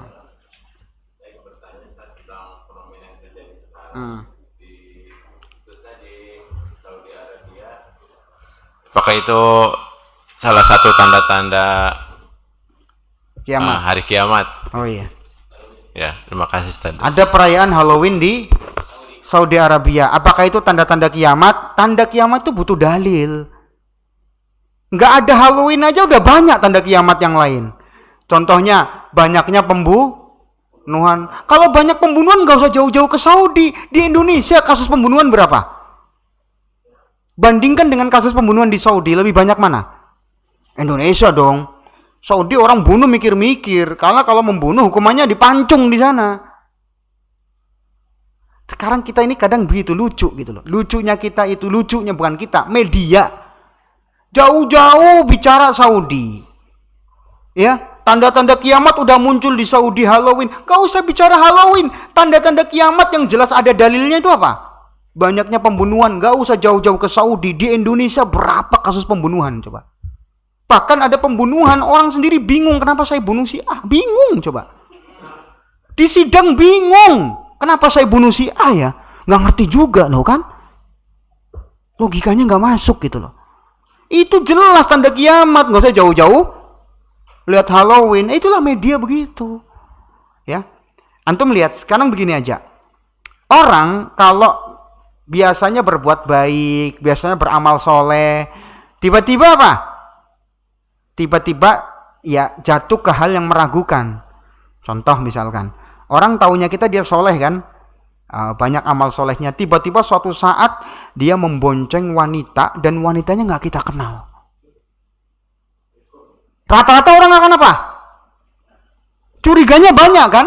Padahal di sini ada orang tiap hari dia bonceng wanita nggak jelas tiap hari gitu loh. Kita nggak ngomongin, tapi kalau si itu kenapa diomongin? Karena ini orang soleh, jarang-jarang juga bonceng wanita, kok tiba-tiba bonceng wanita gitu. Padahal belum tentu juga, siapa tahu dia nikah lagi kan gitu. Udah curiga aja bawahannya, ya nggak bawahannya. Nah sekarang Saudi baru sekali merayakan Halloween, dan pertanyaannya apa di semua Saudi dirayakan Halloween?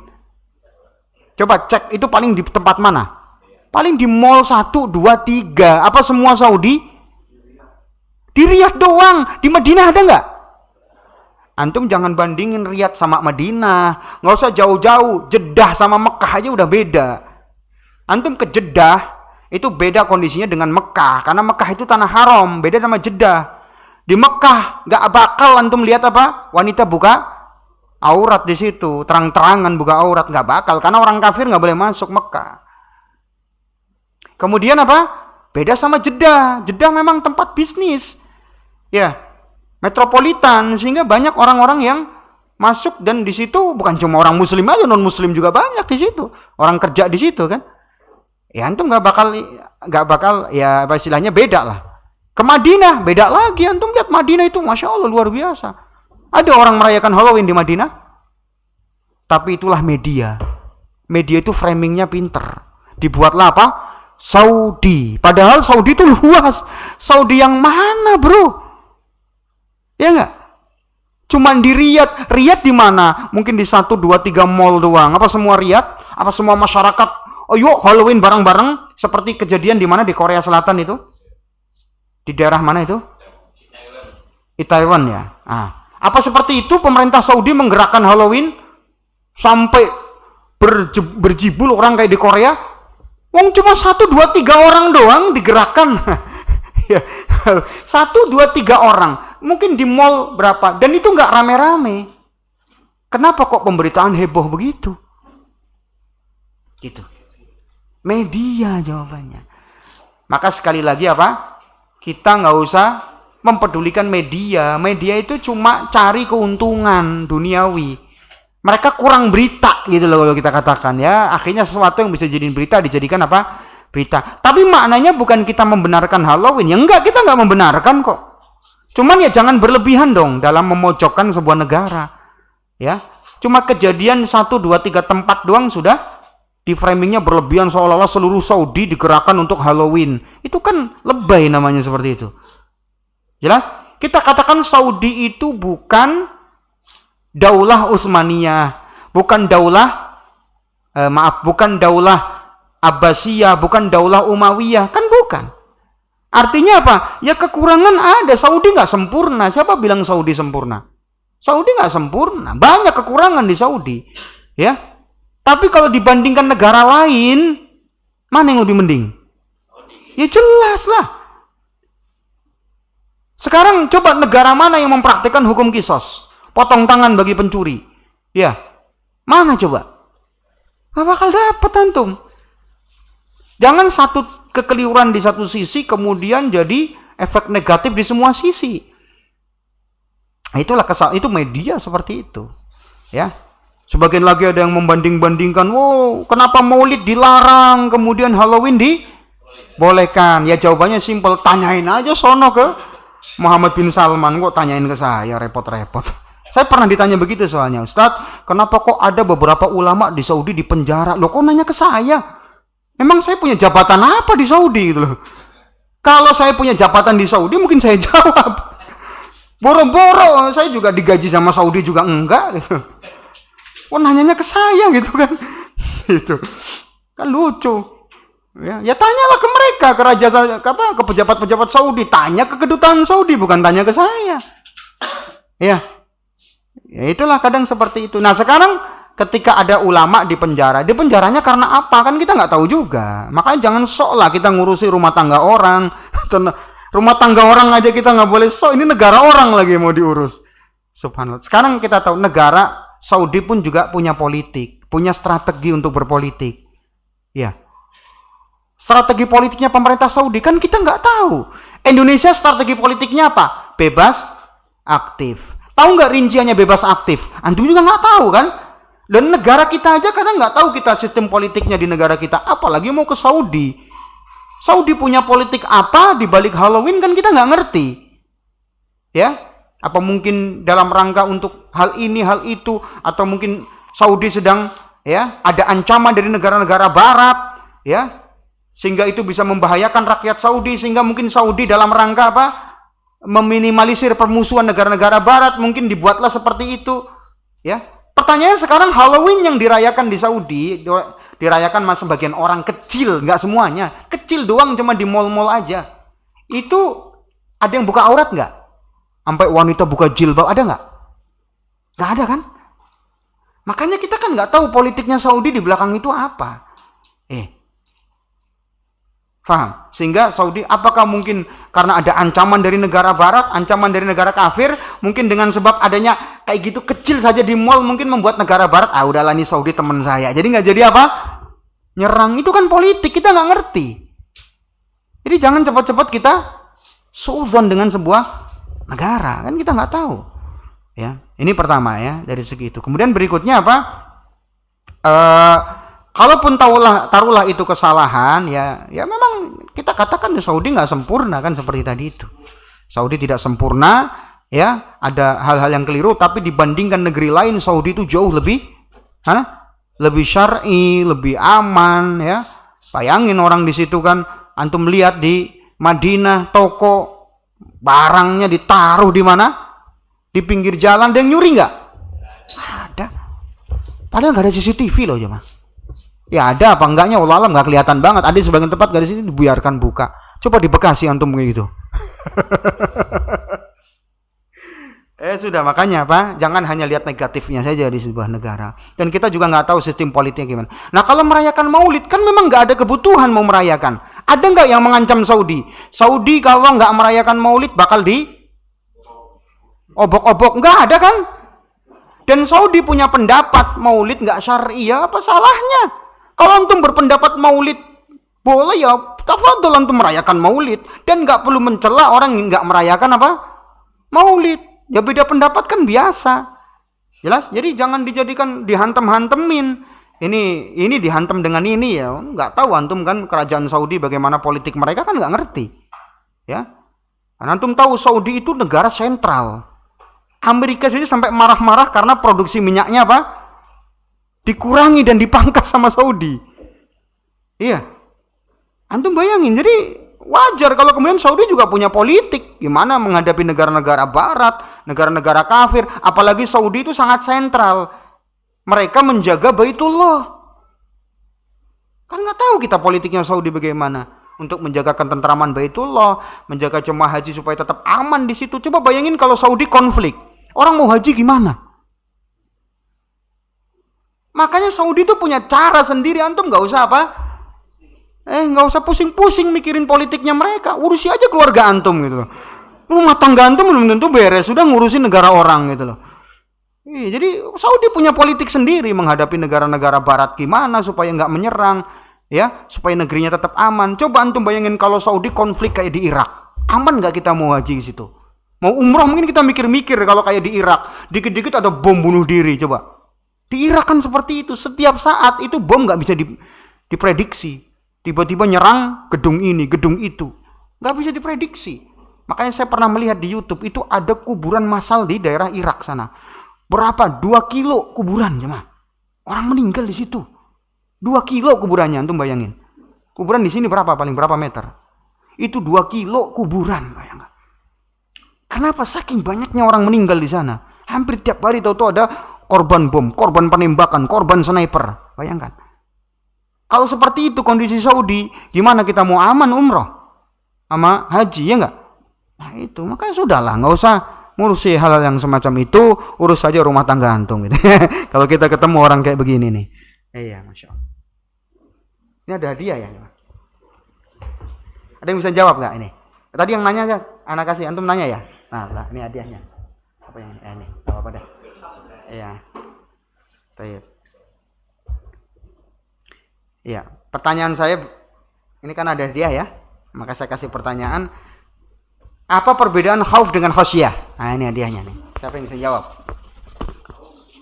Antum?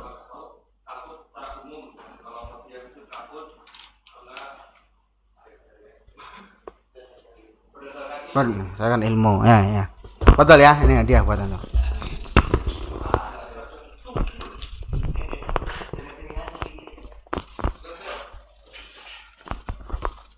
Tadi kita sebutkan tanda-tanda orang yang takut kepada Allah. Siapa yang bisa menyebutkan? Dua saja, dua. Ya, betul. Iya kan. Iya, kemudian muraqabah, betul ya. Dua lagi, siapa yang bisa? Apaan ya? Iya. Iya. Nah, iya, betul. Tinggal satu ini.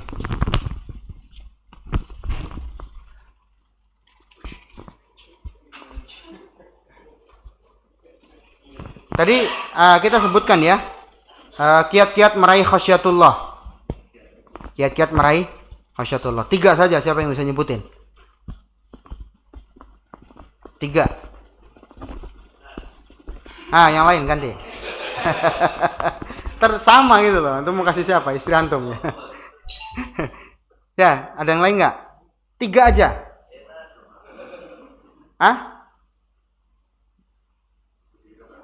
Ya, antum. Zikir. Terus? Mengingat kematian. Sirah Nabi ya. Baik, fadhal. Habis ya.